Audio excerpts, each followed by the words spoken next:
Cette histoire commence avec plusieurs fenêtres système informant les citoyens d'une série d'événements anormaux se produisant dans le monde. Un pêcheur a signalé avoir trouvé une orme géante sur la côte, si immense que même 10 personnes ne pouvaient pas l'encercler, soupçonnée d'être une mutation causée par les eaux usées nucléaires. Il y avait également des informations sur un arbre ancien dans une zone touristique qui poussait sauvagement, étendant ses racines sur des kilomètres, et des fissures apparaissant dans le sol en raison d'une possible impulsion terrestre anormale. Les notifications continuaient avec des vignes géantes tombant du ciel, transformant les contes de fées en réalité et avec des nouvelles que des voies de métro avaient été détruites à plusieurs endroits, entraînant des victimes. Personne n'y a prêté attention car il savait que tout cela n'était rien de plus qu'un tas de manchettes à sensations, pas très différentes de la fausse alerte concernant la morsure de zombies il y a des années. De nombreux étudiants étaient rassemblés devant l'école, considérant que les rumeurs locales étaient beaucoup plus intéressantes que les nouvelles. Soudain, leur attention fut complètement détournée vers la silhouette qui approchait. C'était la beauté de l'école, Chu Xingli. Immédiatement, la foule se demanda si elle était enfin sur le point de rompre avec son petit ami. Selon eux, la relation n'était rien de plus qu'un acte de charité de sa part. Chu Xingli avait déjà été accepté à l'université de Xingchong, tandis que son petit ami n'avait même pas réussi à entrer dans une université décente. À cause de cela, leurs avenirs étaient à des niveaux complètement différents. Chu Xingli s'approcha de Fan Yi et attira son attention. Fan Yi se retourna, un peu curieux. Avec une expression froide, elle expliqua qu'elle avait réfléchi et que leur relation n'était pas réaliste. L'amour au temps de l'école atteint toujours un point où l'on se réveille et réalise qu'on n'est pas fait l'un pour l'autre. Une vie ensemble, selon elle, nécessitait non seulement du courage, mais aussi de la compatibilité. Pour toutes ces raisons, il valait mieux mettre fin à cette relation. Elle pensa avec dédain que peu importe ce qu'il essayait pour la reconquérir, ce serait impossible. Fan Yi resta silencieux, et remarquant cela, les gens pensèrent que son manque de réaction était dû au fait qu'il était tellement choqué qu'il s'était effondré ou avait perdu la tête. Après tout, elle était la beauté de l'école. Il s'attendait à ce qu'il soit à genoux, implorant une autre chance. Cependant, en l'observant, ils ont simplement conclu qu'il n'était pas de taille pour une fille riche et belle, un crapaud qui convoitait un cygne.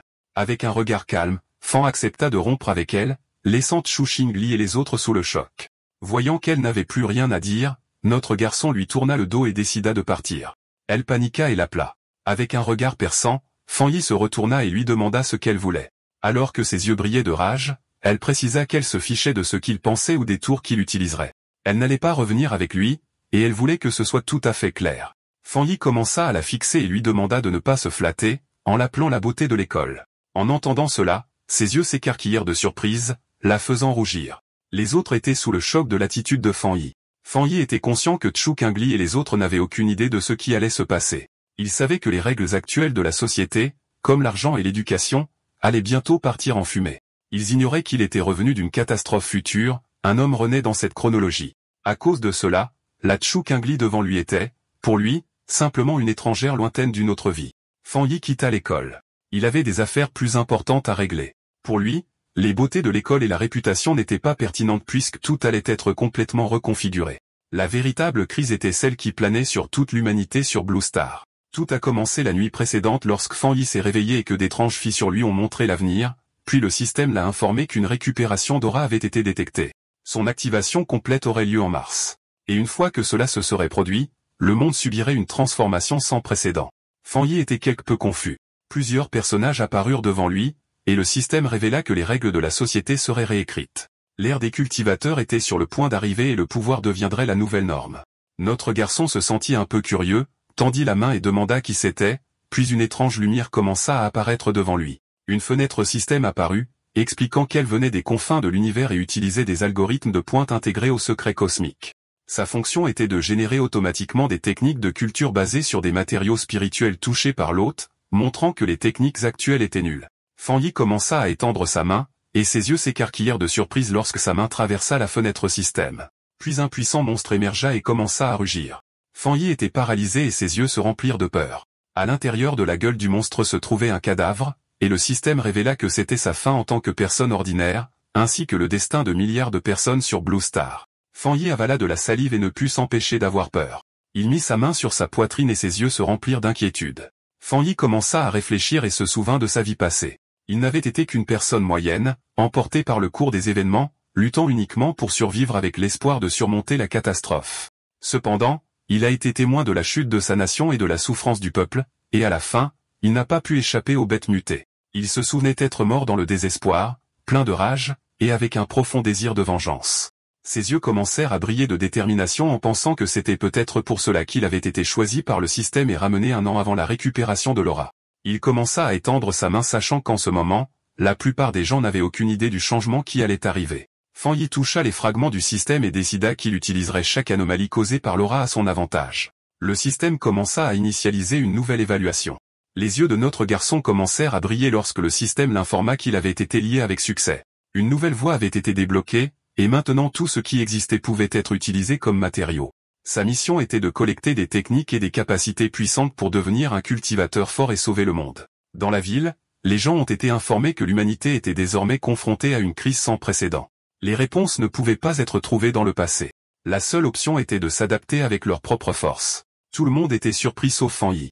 Quand il a allumé son téléphone, il a vu plusieurs notifications. Il a compris que le gouvernement ne confirmait ni ne niait les phénomènes étranges, se limitant à dire aux gens de se préparer. Il savait que c'était la manière subtile de la nation d'émettre un avertissement, car des rapports autrefois considérés comme des absurdités mythiques n'auraient jamais été diffusés de cette manière. Ses yeux se remplirent de tristesse alors qu'il commençait à se souvenir du passé. Il savait que cette approche indirecte et silencieuse de Xia Nation aidait les citoyens à rester calmes et à faire confiance à leur pays. C'était une méthode difficile et lente, mais beaucoup plus efficace que le chaos et les fusillades des nations voisines. Puis il se souvint que le système lui avait dit qu'il pouvait tout utiliser, ce qui signifiait qu'il devait aller partout où des anomalies se produisaient. Son attention était fixée sur le téléphone. C'était la nouvelle numéro 1 des tendances. L'indice UV à l'université de Qingcheng avait atteint un record historique du siècle. À cause de cela, un avertissement de chaleur avait été émis, exhortant les nouveaux étudiants à prendre des précautions de sécurité et à utiliser de la crème solaire. Les étudiants étaient quelque peu confus car ils pensaient que même les meilleures universités avaient maintenant recours à la publicité sensationnaliste. Ils ont considéré cela comme faux, certainement un sujet payé pour être tendance étant donné qu'une chaleur de cette ampleur pouvait tuer des gens. Fan Yi leva les yeux vers le ciel et vit qu'il était plein de nuages, puis activa le compteur UV et vit qu'il était à 0. Il était quelque peu confus car il ne comprenait pas comment le temps pouvait être si différent étant donné que l'université de Qingcheng n'était qu'à 15 minutes en voiture. Des images d'un soleil brûlant au-dessus de l'université ont été publiées, et les étudiants ont été informés que l'inscription des nouveaux étudiants se poursuivrait, mais ils devraient éviter la porte nord en raison de l'indice UV élevé, car toutes les autres entrées restaient ouvertes. Fan Yi ne put s'empêcher de sourire. Il savait que lorsque des anomalies se produisaient pour la première fois, la plupart des gens pensaient seulement que c'était un coup de pub, et lui seul connaissait la vérité. Ses yeux commencèrent à briller de joie car sa première opportunité était arrivée. Fan Yi changea de vêtements et se rendit à l'université de Qingcheng. Tout le monde portait des parapluies. Il faisait si chaud que les feuilles des arbres étaient tombées. Notre garçon est allé à la porte nord de l'université de Qingcheng, la moins fréquentée de toutes. Il savait que quelque chose n'allait vraiment pas dans cet endroit. Des cendres brillantes ont commencé à descendre du ciel. Alors que les étudiants fuyaient pour éviter d'être brûlés à mort, l'attention de Fan Yi était fixée dessus. Il s'assit et décida de la toucher. Une fois son doigt entré en contact, une lueur intense a commencé à en émaner, et le système a signalé qu'il avait détecté une fluctuation intense de l'attribut Yang, déverrouillant le modèle de données de celui-ci. L'énergie a commencé à entrer dans le corps de Fan Yi, lui causant une terrible douleur. Une lueur intense a commencé à émaner du corps de notre garçon. Les gens se sont couverts les yeux pour éviter de devenir aveugles. Ils ne savaient pas ce qui se passait et pensaient qu'il hallucinait. L'énergie a commencé à brûler les vêtements de Fan Yi, le faisant serrer les dents. Il a mis ses mains sur le dessus de sa tête et a commencé à devenir fou, ne sachant pas si le système avait fini de compiler. Il avait l'impression qu'il allait mourir. La compilation a été achevée, et Fan Yi a acquis une technique d'attribut Yang, la technique de respiration du soleil d'or. Plus tard, c'est le jour où les nouveaux étudiants s'inscrivent à l'université de Qingcheng. L'ex-petit ami de notre personnage principal arrive à la zone d'inscription. Un gars propose de porter sa valise pour elle. Bientôt, d'autres gars viennent essayer d'attirer son attention, mais elle les repousse tous, leur disant qu'elle n'a pas besoin de leur aide. Elle regarde un couple à proximité avec un ricanement, mais ensuite une lumière dorée brillante clignote, la surprenant ainsi que les autres étudiants. Une voix sur le haut-parleur dit à tout le monde de rester à l'écart de la porte nord.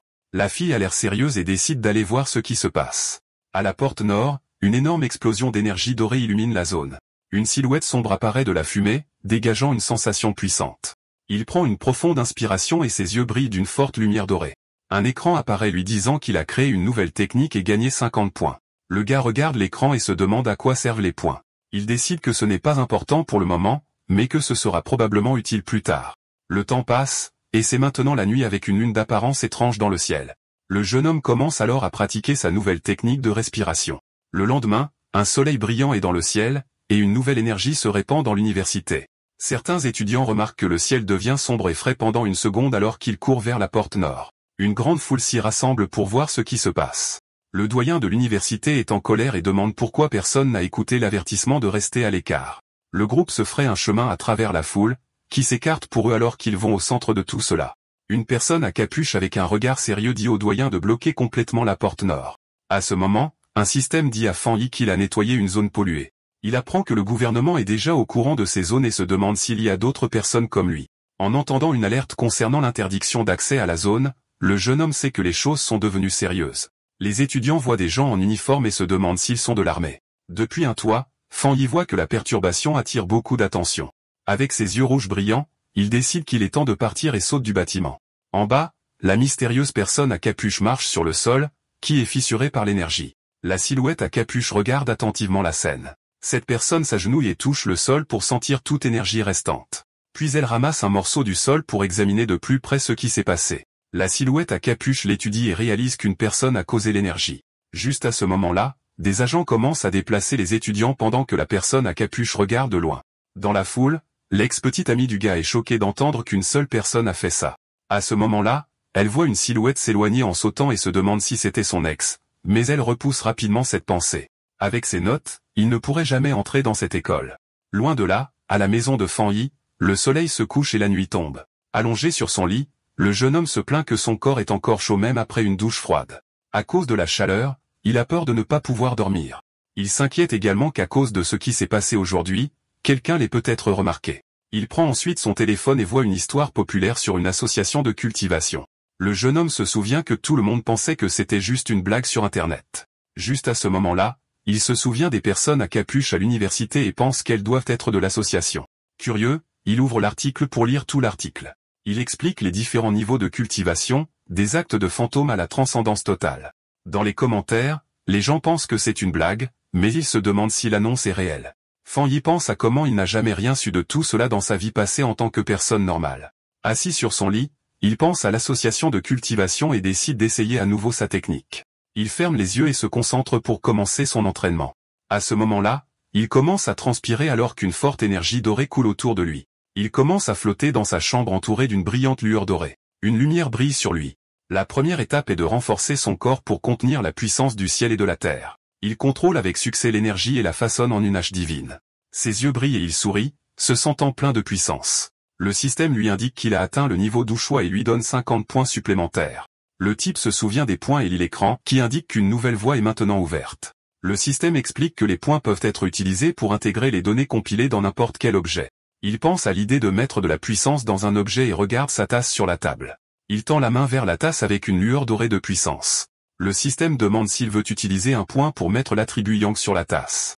Il réalise que c'est comme enchanter un objet pour lui donner un pouvoir spécial. Le jeune homme pense que s'il faisait cela sur une arme, elle deviendrait son propre objet spécial pour se battre.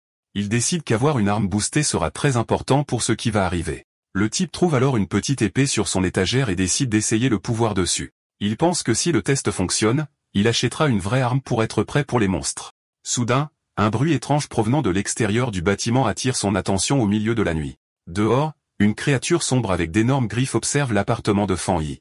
Avec des yeux rouges brillants, l'étrange créature montre ses dents pointues dans l'obscurité. On dirait un lapin démoniaque géant et se prépare à attaquer le bâtiment. Mais à l'intérieur de l'appartement, le type n'a aucune idée que le danger approche. Allongé dans son lit, le type se sent mal à l'aise à cause de sa nouvelle technique de cultivation. Avec ses yeux rouges, il se demande d'où vient le bruit, qui ressemblait à un rat. Il pense que le bruit ne vient pas de l'intérieur ni des tuyaux, et que c'est peut-être l'animal de compagnie d'un voisin. En traversant le salon, il pense qu'avec sa meilleure ouïe, il est normal d'entendre les voisins. Puis le type concentre son ouïe pour écouter plus attentivement l'étrange bruit, mais il réalise vite que quelque chose ne va pas et devient alerte.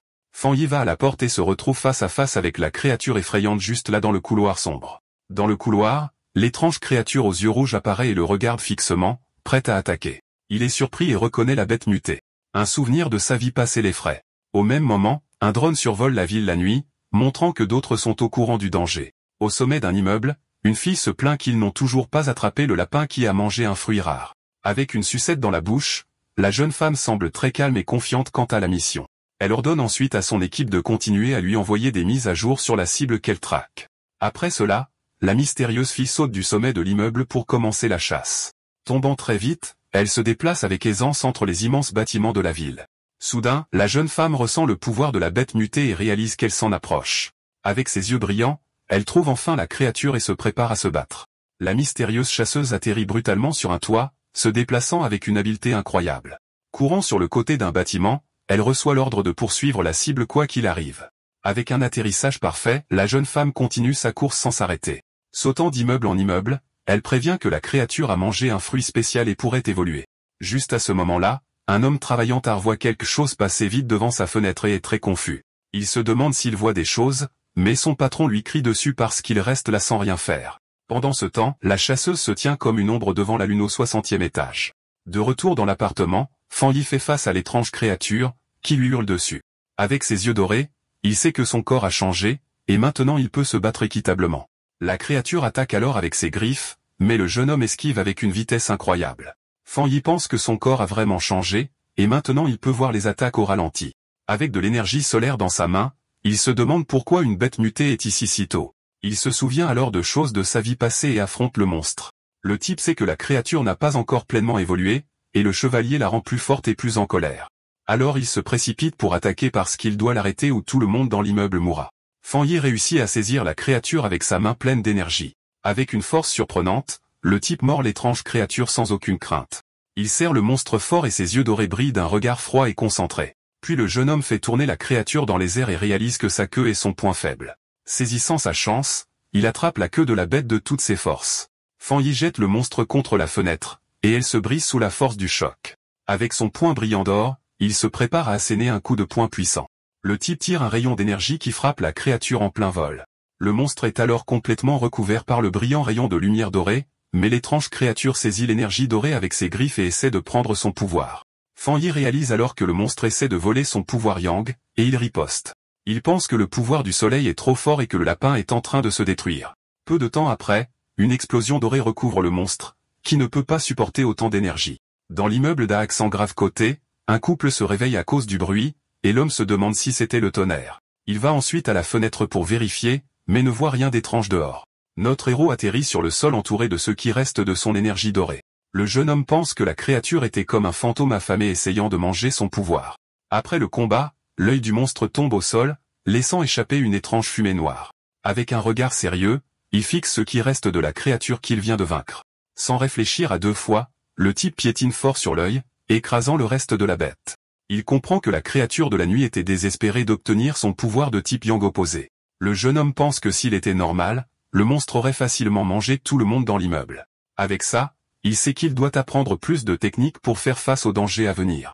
Pendant ce temps, une mystérieuse fille saute dans les airs au clair de lune, ressemblant à une chasseuse. Avec une vitesse incroyable, la jeune femme court très vite sur le côté d'un bâtiment. Quand elle arrive sur les lieux, les yeux de la mystérieuse chasseuse s'écarquillent de choc. Debout là au milieu de la nuit, elle se demande si quelqu'un d'autre a vaincu sa cible. Agenouillée sur le sol, elle note que la cible a été détruite et qu'elle va essayer de récupérer l'attribut de chevalier.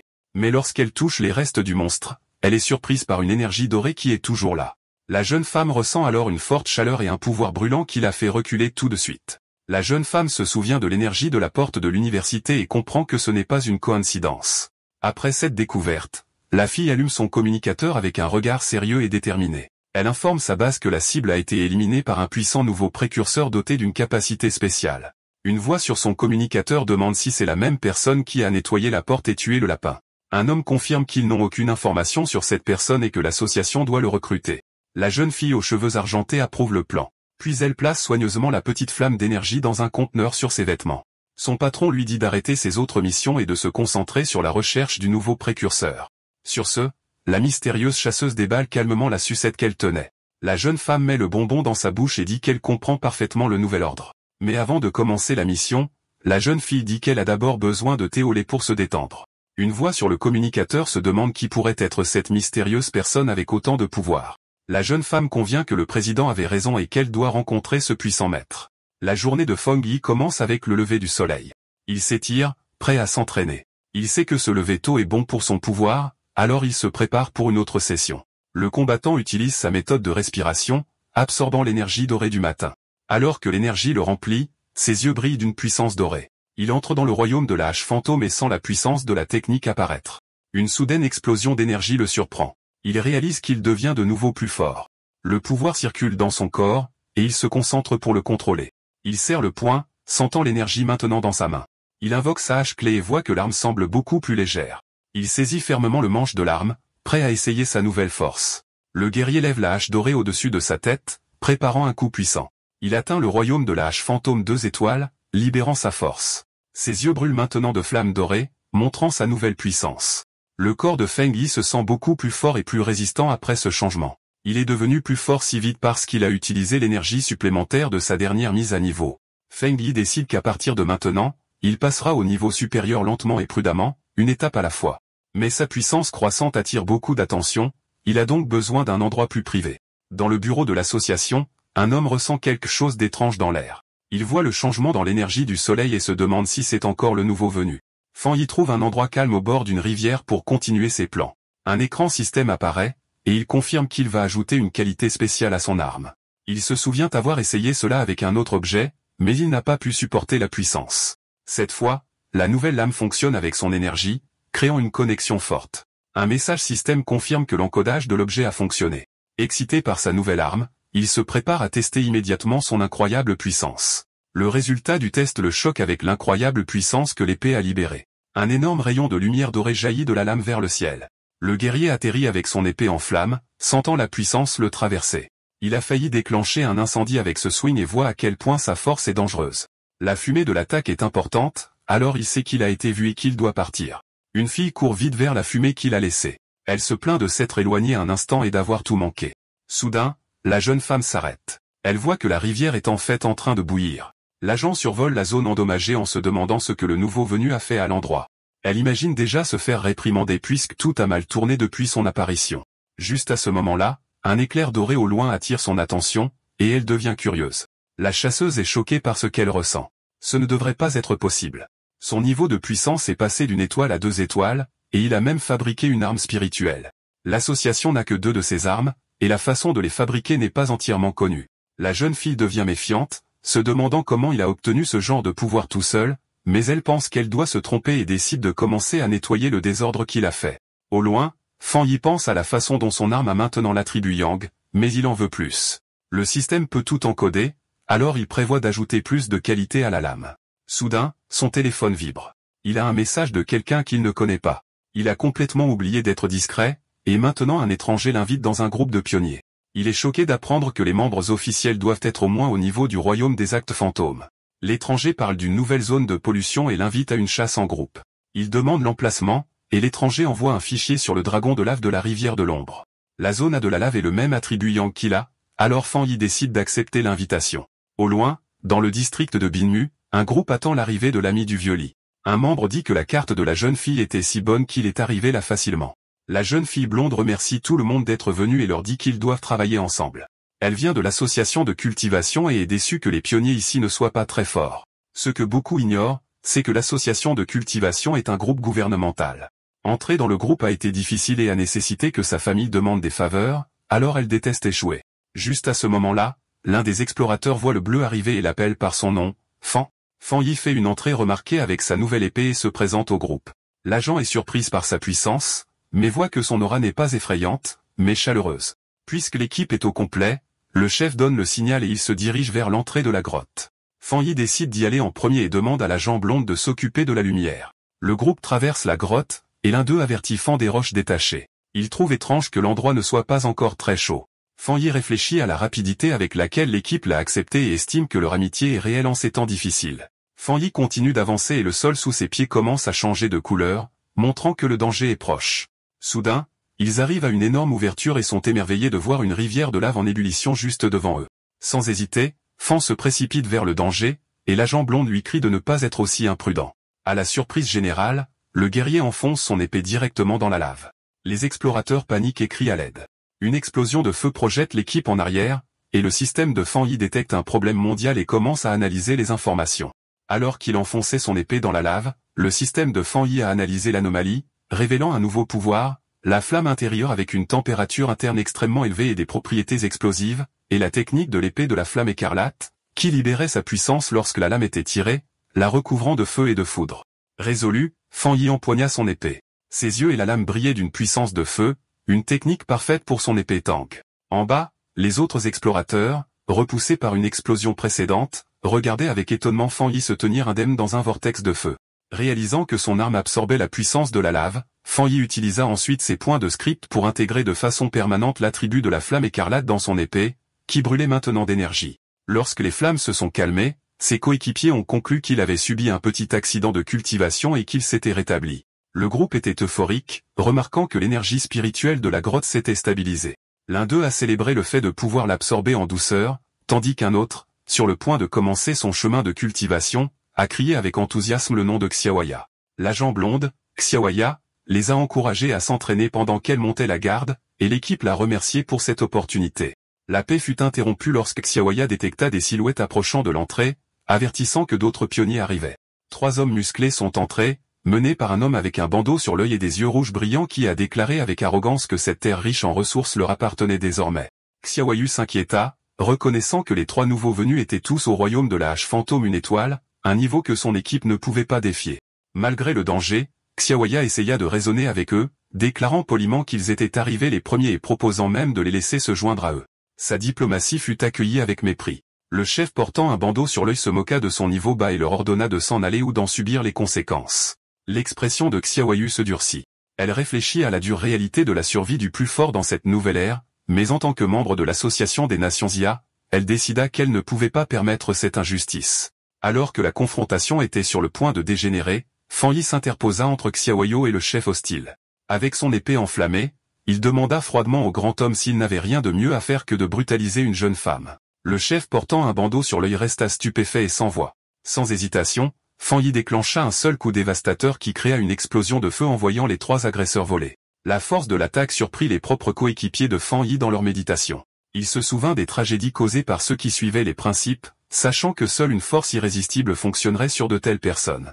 Pour appuyer son propos, Fan Yi planta sa lame dans le sol devant le chef rival.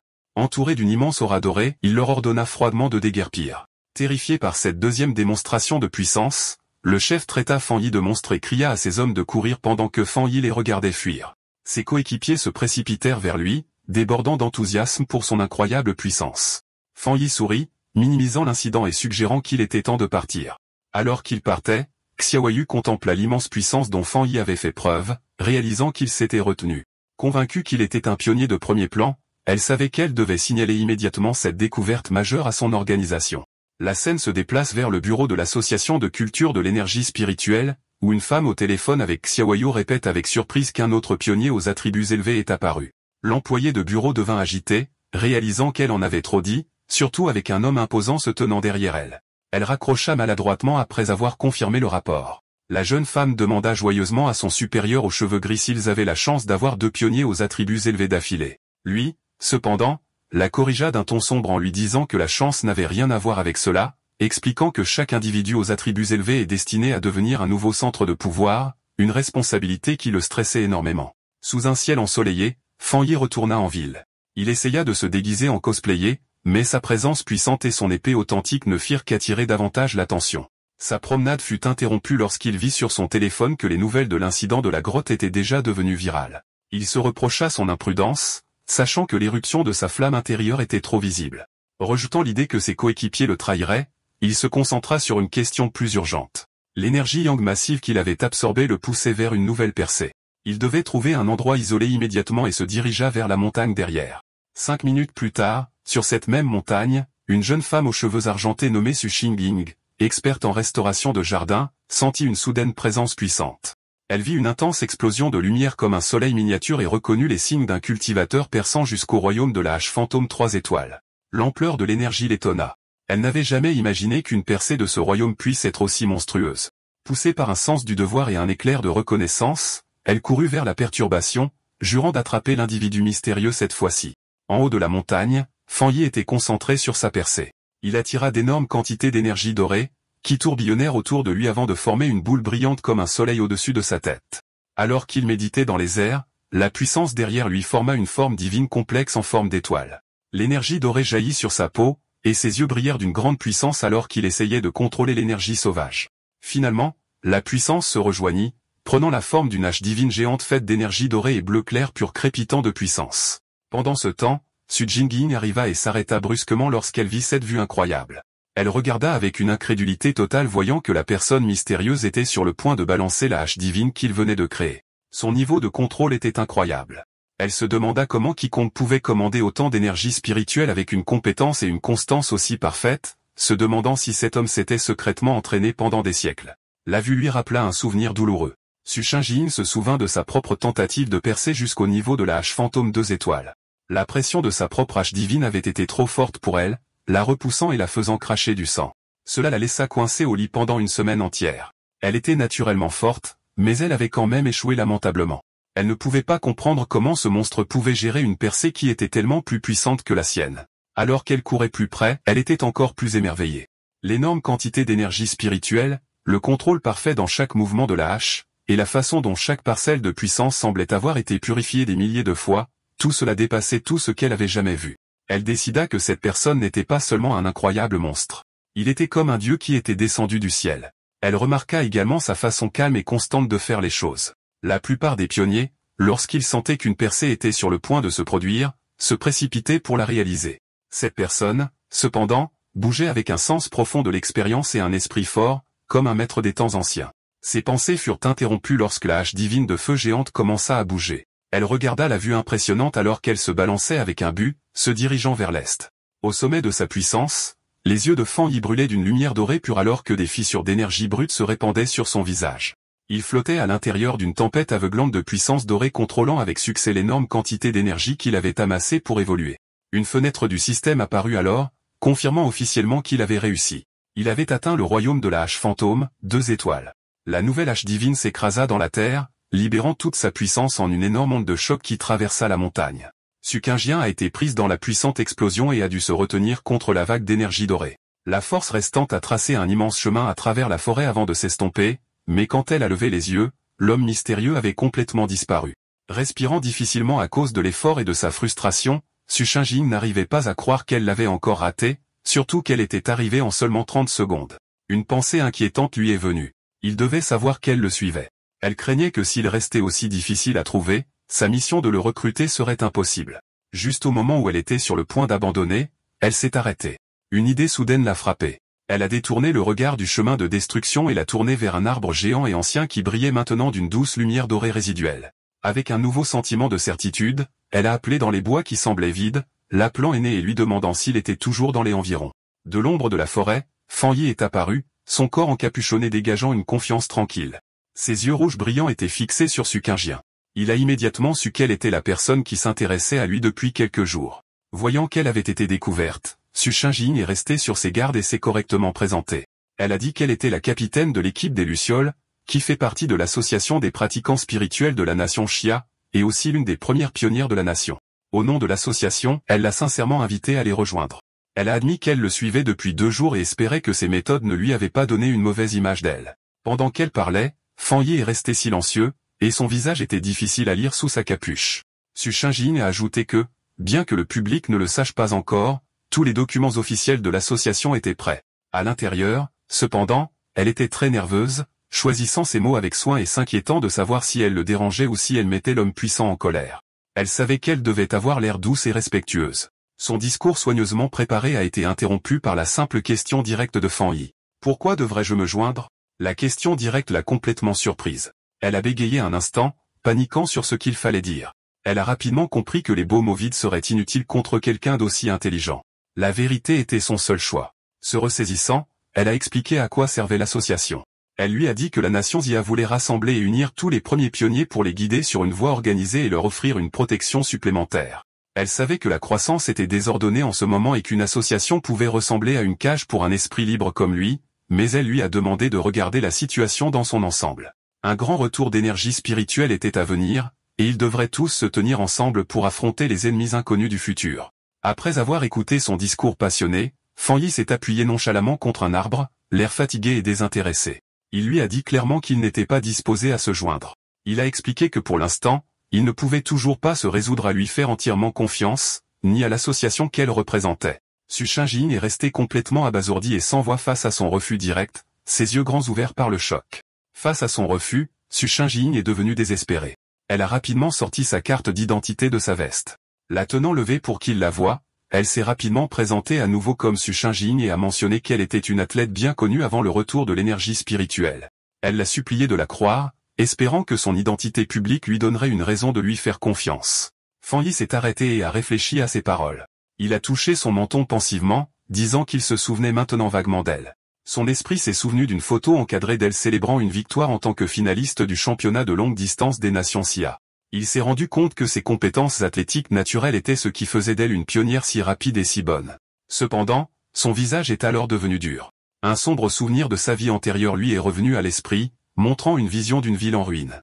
Il savait que dans sa chronologie originale, le travail de la nation SIA, y compris l'association, avait échoué à la fin, conduisant à la fin de l'humanité.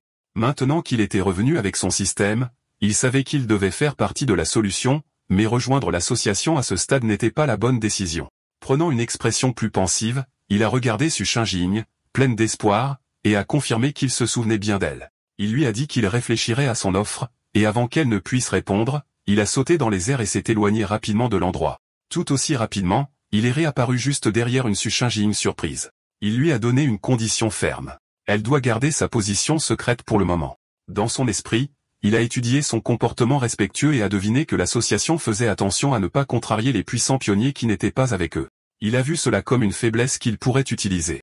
Su Qingyang a suggéré un accord. Elle a expliqué que l'association avait détecté l'énergie de sa percée et qu'elle devait rédiger un rapport. Elle a suggéré d'envoyer un rapport qui était un mélange de vérité et de mensonge pour protéger son identité tout en gardant ses patrons heureux. Après un moment de réflexion, Fan Yi a accepté son plan. Su Shinjing a essayé d'appeler Fan Yi alors qu'il acceptait son plan, mais en un clin d'œil, il avait disparu. Elle a couru le long de la pente de la montagne après lui, mais cela n'a servi à rien. Fatiguée et agacée, elle marchait seule sur un sentier forestier, marmonnant avec frustration le nombre de fois où elle n'avait pas réussi à l'attraper et comment il essayait maintenant de l'éviter. Elle a soupiré, se plaignant du travail fatigant consistant à effacer les puissants signes d'énergie qu'il laissait derrière lui après chaque incident. Ses pensées ont été interrompues par une voix dans son oreillette, lui disant d'arrêter de s'inquiéter pour le pionnier difficile à trouver et de se souvenir de la mission qu'elle menait. La voix lui a dit sérieusement que les créatures étranges étaient réapparues. Su Shinjing s'est figée, les yeux grands ouverts par le choc, alors qu'elle demandait si elles étaient vraiment de retour. Un souvenir effrayant a inondé son esprit, lui montrant qu'elle était entourée d'une foule de créatures terrifiantes ressemblant à des loups, avec des gueules sanglantes et des yeux rouges brillants. Elle s'est dit qu'elle n'oublierait jamais ces étranges bêtes sanglantes. L'histoire expliquait ce qu'elles étaient, des monstres froids, maléfiques et assoiffés de sang, nés des zones de pollution créées par le retour des énergies spirituelles. Elles ont tiré leur pouvoir de ces zones, se transformant en monstres qui mangeaient des humains. Certaines pouvaient même se cacher sous forme de catastrophes naturelles, tuant quiconque en divisant les terres et en créant de nouvelles zones de pollution. Si elles n'étaient pas arrêtées, leur nature très destructrice leur permettrait de continuer à dévorer le monde humain jusqu'à ce qu'il ne reste plus rien. Une forte tempête a soudainement frappé la ville. Le ciel nocturne n'était pas éclairé par les lampadaires, mais par des éclairs violents constants. La pluie tombait à verse et des alertes rouges s'allumaient sur les téléphones des gens, avertissant de la forte tempête et disant à tout le monde de rester à l'intérieur. Une autre alerte a annoncé que la zone de la montagne Yuang était fermée en raison des risques d'inondation. De leurs fenêtres, les gens ont commenté qu'ils n'avaient pas vu une tempête aussi forte depuis des années, certains plaisantant sur le fait qu'un être puissant pourrait être confronté à une épreuve de foudre à proximité. Caché dans une ruelle pluvieuse, Feng Yi regardait la tempête avec tristesse, son œil rouge brillant. Il pouvait sentir l'énorme quantité d'énergie de la foudre dans l'air, reconnaissant sa puissance sauvage. Il savait qu'il ne s'agissait pas d'une tempête ordinaire, mais d'une autre anomalie dont la puissance était concentrée sur un seul point. Ses yeux ont balayé les bâtiments de la ville et se sont fixés sur un sommet de montagne lointain qui était frappé par la foudre encore et encore. Il avait trouvé le centre de la tempête. Sans hésiter, Fan s'est précipité dans l'averse, sautant sur les toits alors qu'il se dirigeait vers la montagne. Lorsque Fan Yi a atteint la base de la montagne Yuang, son système a immédiatement confirmé la détection d'une zone de pollution. Il leva les yeux vers le sommet, mais au lieu de sa beauté habituelle, il vit une scène sinistre avec des restes squelettiques dispersés parmi des arbres tordus. Un autre avis du système a ajouté au danger, indiquant que le niveau de pollution était inconnu. Pourtant, Feng Yi avança sans hésiter, entrant dans les bois sombres et orageux avec un regard déterminé. Alors qu'il se rapprochait du centre de la tempête, il vit un énorme éclair bleu frapper le sommet de la montagne, illuminant toute la zone. Il avait trouvé sa cible. À l'intérieur du centre de commandement de l'association des praticiens spirituels, les fonctionnaires tenaient une réunion tendue. Un grand écran montrait un vortex d'énergie bleue au-dessus d'un sommet de montagne. Un responsable a signalé que le danger sur le mont Yuang augmentait rapidement, ils ont donc dû le fermer et le considérer comme une nouvelle zone de contamination. Le chef de l'association au visage sombre a déclaré que la situation était si critique qu'il avait dû retirer Su Shinjing d'une autre mission importante. Il lui a demandé de rendre compte de ce qui se passait. Su Shinjing a dit aux fonctionnaires qu'il était actuellement impossible d'escalader la montagne car l'énergie instable du tonnerre était sur le point d'exploser. À cause de cela, la zone a été officiellement classée comme zone de contamination de niveau A. Elle a continué avec des nouvelles plus inquiétantes. D'après la vitesse à laquelle l'énergie augmentait, la montagne deviendrait bientôt une menace de niveau S, ce qui déclencherait leur plan d'urgence le plus élevé. Mais elle a souligné un problème majeur. D'après leurs données, aucun explorateur qu'ils avaient ne pouvait s'approcher de la zone en toute sécurité, admettant que même elle ne pouvait pas y faire face. Une vague de choc a traversé la pièce alors que les calculs montraient que la mission signifierait une mort certaine, même pour les explorateurs très avancés.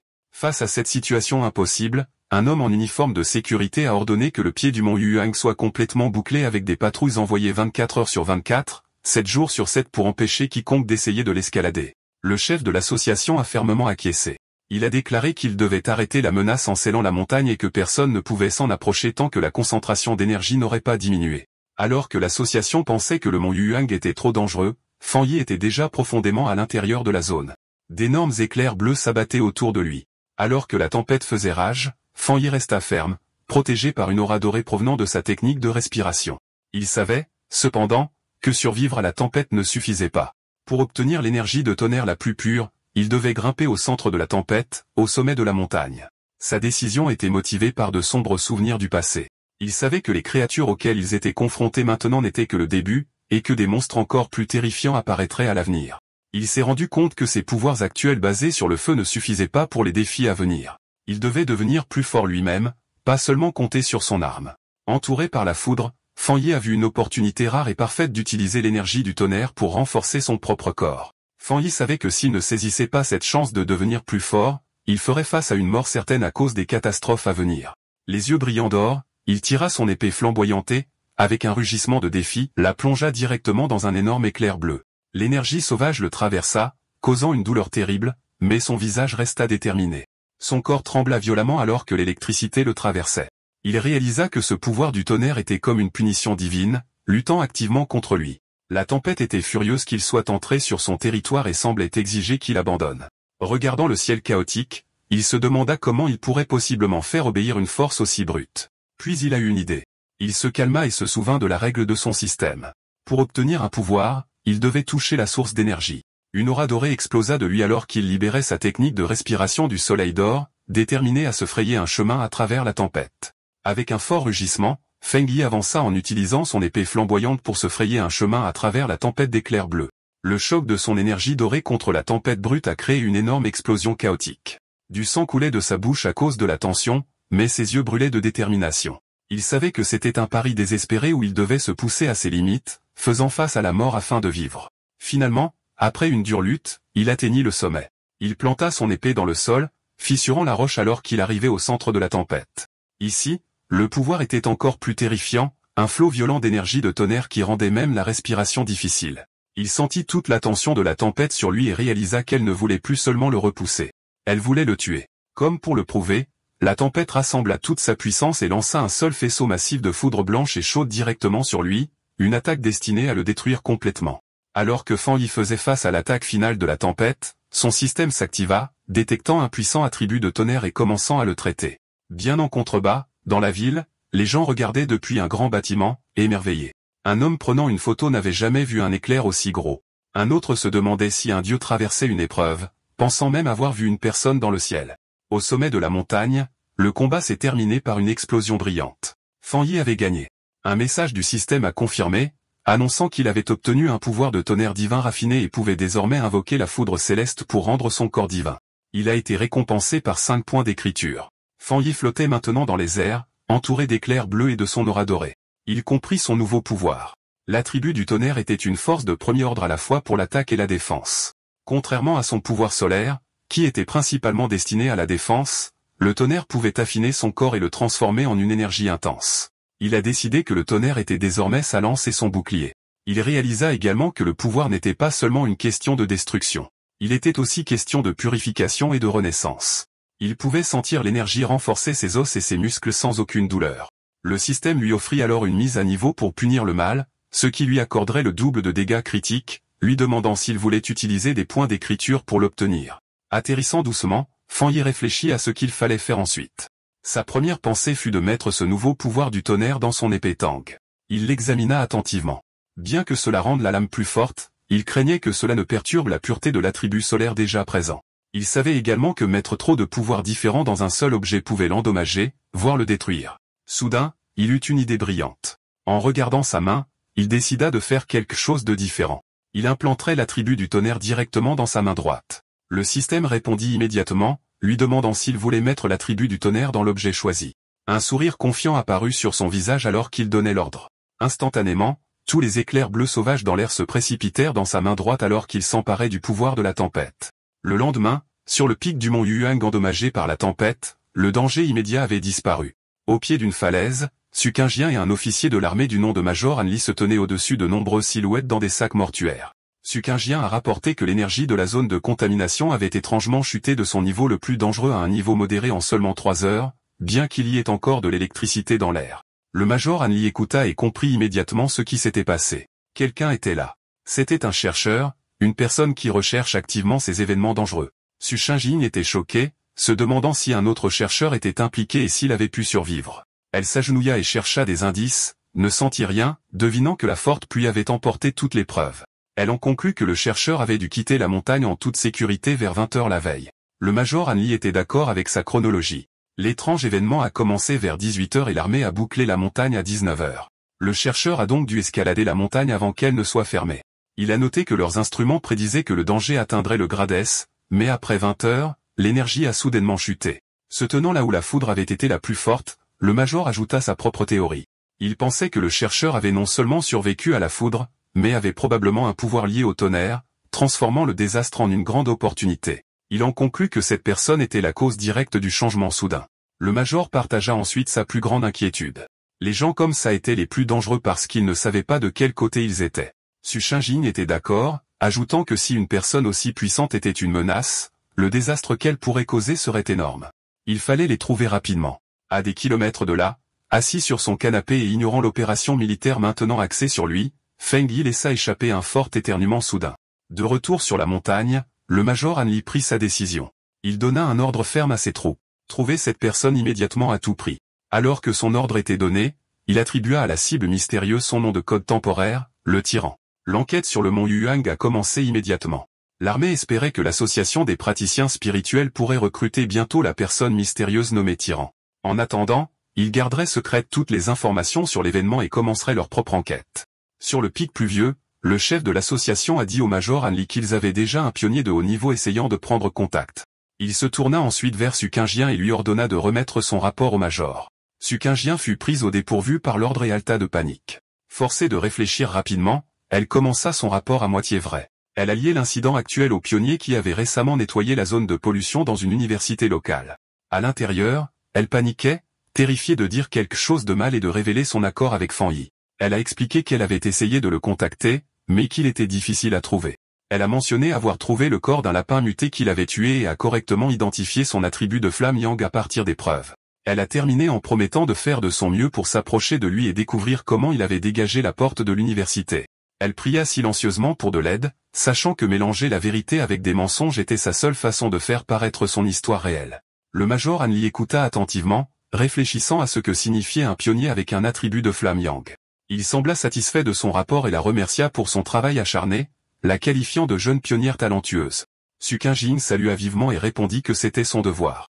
La réunion terminée, le Major Anli mentionna qu'il publierait de fausses nouvelles sur les catastrophes naturelles pour cacher l'événement au public. Il a également dit qu'il n'était pas d'accord avec la publication d'informations sur l'énergie spirituelle en ligne où de mauvaises personnes pourraient l'utiliser. Alors que les fonctionnaires parlaient, Su Qingjian soupira doucement, soulagé que l'interrogatoire difficile soit enfin terminé. De retour chez lui, Fan Yi utilisa sa technique de respiration du soleil d'or pour sécher facilement son sweat à capuche blanc, le faisant briller d'une lumière chaude avant de le tenir parfaitement propre et sec. Après l'avoir mis, il vérifia les changements dans son corps. Même après avoir ajouté le puissant attribut du tonnerre, il pouvait encore sentir une nette différence. Il baissa les yeux sur sa main droite, qui étincelait maintenant d'éclairs bleus. Elle avait complètement changé, devenant la partie la plus forte de son corps et obtenant un énorme coup de pouce. Alors qu'il fléchissait ses doigts, faisant apparaître de petites boules d'éclairs, il pouvait sentir qu'il était proche d'une autre amélioration. Ce qui le surprit le plus, c'est la façon dont l'attribut du tonnerre autrefois sauvage était devenu aussi calme qu'un chaton après avoir été ajouté à son corps, lui permettant de le contrôler librement. Il compara cela à la terrible douleur qu'il ressentit lorsqu'il déverrouilla pour la première fois l'attribut Yang et se demanda si les énergies s'affaiblissaient au cours du processus. Se souvenant que le système lui avait dit que ce nouveau pouvoir infligeait des dommages doubles aux créatures étranges et maléfiques, il était impatient de le tester. Ses pensées furent interrompues par une alerte soudaine de son téléphone sur une table voisine. Il le prit, se demandant ce qui se passait maintenant. Il avait mis en place des alertes spéciales après le dernier incident, sachant qu'en ces temps fous, le gouvernement émettrait des avertissements pour protéger les gens. Pour un pionnier comme lui, cependant, ces avertissements étaient plus que de simples avis de danger. Dans chaque crise, il y avait une chance de devenir plus fort même si cela signifiait risquer sa vie. Alors que Fan Yi réfléchissait à ce qu'il fallait faire ensuite, il regarda l'alerte majeure sur son téléphone. Le rapport disait qu'une énorme explosion venait de se produire à l'intérieur d'une usine chimique, causant beaucoup de pollution dans la ville. L'histoire officielle disait que personne n'avait été blessé et disait aux gens de rester calmes, mais Fan Yi se méfiait d'un événement aussi important. Il a vérifié les forums en ligne où les personnes qui l'ont vu se produire ont donné une histoire beaucoup plus effrayante. Les personnes qui vivent à proximité ont décrit un sentiment super effrayant qu'elles ne pouvaient pas expliquer. Une personne a demandé si c'était une aura maléfique froide et une autre a rapidement acquiescé. Bien que beaucoup soient sceptiques, le sentiment général était de crainte et de peur. Les mots aura froide et maléfique étaient familiers à Fan Yi. Soudain, un souvenir terrifiant de sa vie passée revint, une main ensanglantée et un horrible monstre. Il se souvenait s'être caché dans la peur d'une bête démoniaque géante et rouge alors qu'elle détruisait tout autour d'elle. La créature, un monstre grossier, multi-yeux, semblable à un rat, était une menace qu'il connaissait trop bien. De retour dans le présent, il avait l'air sérieux. Il se souvenait de la nature de ces créatures. C'étaient des plantes ou des animaux qui changeaient d'une manière étrange après avoir pris conscience d'eux-mêmes, leur pouvoir devenant fou et leur donnant des capacités de chasse et de mise à mort terrifiantes. Ils adorent apparaître dans l'obscurité de la nuit. Réalisant que cette nouvelle menace était 100 fois plus dangereuse que le lapin muté qu'il avait combattu auparavant, Fan Yi savait qu'il devait faire quelque chose. Serrant le poing, qui étincelait de ces nouveaux éclairs bleus, il décida qu'il sortirait cette nuit-là pour empêcher ces créatures de survivre et de devenir plus fortes. Se levant, il était entouré d'énergie électrique bleue. Il était temps, décida-t-il, de tester sa nouvelle capacité de coup critique à 200% dans un vrai combat. Par une nuit sombre et orageuse, la pluie tombait sur les rues vides de la ville. Alors qu'un feu rouge passait au vert, un mouvement flot a traversé la route mouillée, une escouade de silhouettes drapées se déplaçant à une vitesse incroyable. C'étaient les membres de l'escouade de destruction, et ils chassaient. Un membre a signalé à leur quartier général qu'il suivait le fichier d'anomalie numéro 7, nom de code Candle Knight, mais avait perdu la cible. La capacité connue de la créature était de se fondre dans l'obscurité, ce qui la rendait très difficile à suivre. Le membre de l'escouade a ajouté de nouveaux détails effrayants au dossier. L'anomalie émettait un léger grésillement lorsqu'elle était proche et aimait manger des humains. Alors que la foudre illuminait le ciel, l'escouade a atterri sur un toit pour surveiller la ville. Leur chef, un homme déterminé avec des cheveux clairs et une cicatrice sur le visage, savait que le temps orageux était parfait pour la chasse de la créature. Il a dit avec une certitude sombre qu'il ne pouvait pas laisser cela arriver. À des kilomètres de là, dans un centre de commandement animé, un opérateur a reçu les informations mises à jour.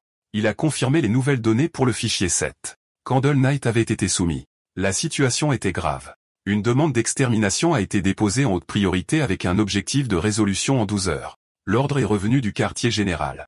L'escouade de destruction devait continuer à chasser la cible, mais sa propre sécurité était la plus importante. L'équipe a immédiatement recommencé la chasse, sautant de bâtiment en bâtiment à travers la ville pluvieuse. Le chef d'escouade s'est arrêté, regardant une carte holographique brillante de la ville pleine de marqueurs rouges montrant les anomalies actives. Il savait qu'un délai de réponse de 12 heures n'était pas rapide, mais c'était le mieux que le quartier général pouvait faire. Le pays était vaste et avec des anomalies apparaissant partout, même leurs ressources avancées étaient mises à rude épreuve. Juste au moment où l'escouade de destruction s'approchait du dernier emplacement connu de sa cible, un avertissement est venu de son quartier général. L'opérateur leur a dit que la zone dans laquelle ils entraient était actuellement occupée par des agents de l'association de culture de l'énergie spirituelle.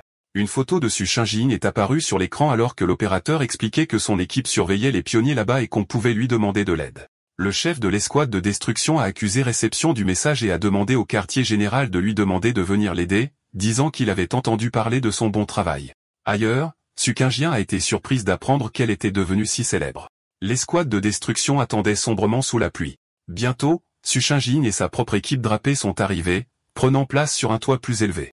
Avec une main sur la hanche, elle a baissé les yeux sur l'escouade en contrebas et a demandé avec désinvolture si c'était eux qui l'appelaient pour des heures supplémentaires. Le chef de l'escouade de destruction n'était pas content de son ton désinvolte. Il lui a dit sévèrement que l'anomalie du chevalier de la bougie mangeait des gens et que c'était beaucoup plus grave qu'une simple demande d'heures supplémentaires. Un des membres de l'équipe de Su Shinjin a rétorqué, demandant si c'était la bonne façon de demander de l'aide. Su Shinjin s'est alors tourné pour partir, disant que l'escouade de destruction semblait si bonne. Il n'avait probablement pas besoin d'aide après tout. Elle a annoncé que son équipe, l'escouade Ying, allait partir. Alors qu'ils commençaient à partir, les membres de son équipe murmuraient entre eux, l'un s'inquiétant de l'attitude sauvage de leur patron et un autre la défendant, disant que leur propre mission était tout aussi dangereuse. Le chef de l'escouade de destruction a immédiatement paniqué et lui a demandé d'attendre. Il s'est excusé pour son ton dur et a imploré son aide. Il a expliqué à quel point Candle Knight était dangereux et que sans ses célèbres compétences de suivi, il serait très désavantagé. Il a souligné que si son équipe échouait, ce seraient les habitants de la ville qui en souffriraient car le monstre les tuerait tous. Après avoir accepté de travailler ensemble, les deux équipes se sont tenues sur un toit pluvieux, prêtes à chasser. Su Shinjin s'est concentré, et une boule d'énergie bleue brillante est apparue dans sa main. Elle a annoncé qu'elle avait trouvé la créature. L'énergie de l'orbe s'est étendue, montrant l'emplacement du monstre. Cachée dans les ruines sombres et humides d'une usine chimique, la monstrueuse créature à plusieurs yeux ressemblant à un rat appelé Candle Knight mangeait quelque chose. Son dossier notait qu'il aimait l'obscurité, l'humidité et manger des gens. La cible étant trouvée, Su Shinjin a donné l'ordre de lancer l'opération conjointe. L'essence de la créature était aiguisée, et elle a immédiatement levé les yeux, consciente de leur présence. Elle a sauté juste au moment où une attaque a frappé le sol où elle se trouvait. Un membre de l'escouade de destruction a dit que la cible les avait repérés et a ordonné à l'équipe de se former. Les membres de l'escouade se sont déplacés à une vitesse incroyable, leur cap se brouillant alors qu'ils la poursuivaient. Ils ont encerclé la créature de tous les côtés, et avec leur proie piégée, ils ont crié ensemble, prêts à attaquer. Un des membres de l'escouade de destruction s'est avancé, criant l'ordre d'attaquer. Il a frappé la créature fort, l'envoyant s'écraser dans un tas de gravats.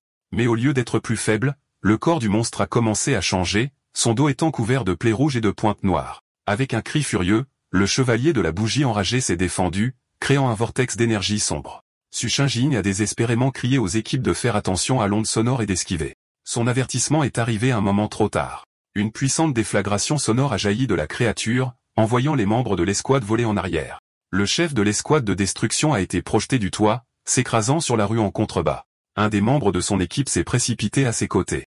Le chef s'est redressé, meurtri mais vivant. Il a admis que s'il ne s'était pas reculé à la dernière seconde, ses os auraient été brisés. Il savait qu'ils étaient en grand danger. Si la créature restait plus longtemps dans la ville, elle provoquerait une énorme catastrophe. La bataille a pris une autre tournure alors que le chevalier de la bougie continuait de changer. Il a fait pousser de grandes ailes de chauve-souris et a poussé un rugissement, sa gorge brillant d'une énergie verte. Il a ensuite craché une substance sombre corrosive qui a rempli l'air de fumée verte toxique. La créature a visé cette explosion sur le sol, essayant de faire fondre la rue pour s'enfouir sous terre et s'échapper. Un des membres de l'équipe de Su Shinjin l'a averti que le monstre avait un pouvoir sombre corrosif et que tout ce qu'il touchait serait détruit. Elle a expliqué que leur équipe n'avait pas un pouvoir assez fort pour le combattre. Su Shinjin, cependant, est resté calme. Elle a ordonné à son équipe de rester en alerte et de ne pas gâcher la formation de l'escouade de destruction, leur rappelant que leur tâche principale était de recueillir des informations et d'aider à la stratégie. Pendant ce temps, un membre de l'escouade de destruction avec un poignard s'est préparé à frapper la créature qui s'échappait. Soudain, une paire d'yeux rouges menaçants a brillé dans l'obscurité. Le chevalier de la bougie ailée s'est jeté en avant, esquivant de justesse une attaque d'un membre de l'escouade bondissant. Enragé, le chef de l'escouade de destruction a crié à son équipe de ne pas laisser le monstre s'échapper. La créature ailée a volé à travers les rues de la ville, poursuivie par les membres drapés de l'escouade Ying. Du haut d'un toit, Su Shinjin et deux des membres de son équipe ont regardé. Soudain, elle a senti une forte augmentation d'énergie spirituelle provenant de la direction de la créature. Réalisant que quelque chose d'important allait se produire, elle a ordonné à son équipe de rester à l'extérieur pendant qu'elle la suivait seule. La poursuite les a menés dans une grande usine sombre et abandonnée. À l'intérieur, Su Shinjin a dit qu'elle allait scanner l'énergie spirituelle de la zone. Le chef de l'escouade de destruction a remarqué la montre avancée à son poignet. Elle a confirmé qu'il s'agissait d'un nouvel appareil de l'association, expliquant que la montre indiquait que le niveau d'énergie qu'une escouade pouvait gérer en toute sécurité était de 50. La lecture de Candle Knight avait été seulement de 48. Soudain, l'appareil à son poignet a commencé à clignoter sauvagement, la lecture dépassant les 80. Su Shinjin a crié que les niveaux d'énergie devenaient fous. À ce moment, une forme massive et sombre avec des yeux verts brillants est apparue dans les chevrons au-dessus. Ils avaient été attirés dans un piège. Su Shinjing réalisa avec horreur qu'il y avait plus d'une créature dans l'usine. Le visage monstrueux et sombre d'une nouvelle créature se profilait derrière eux. Le chef de l'escouade de destruction a paniqué, criant qu'il devait se retirer immédiatement. Prenant les choses en main, Su Jingjing a suggéré une retraite tactique vers la porte principale pour forcer l'ennemi caché à se montrer. Elle a tiré une explosion d'énergie pour dégager un chemin, criant à son équipe de la suivre.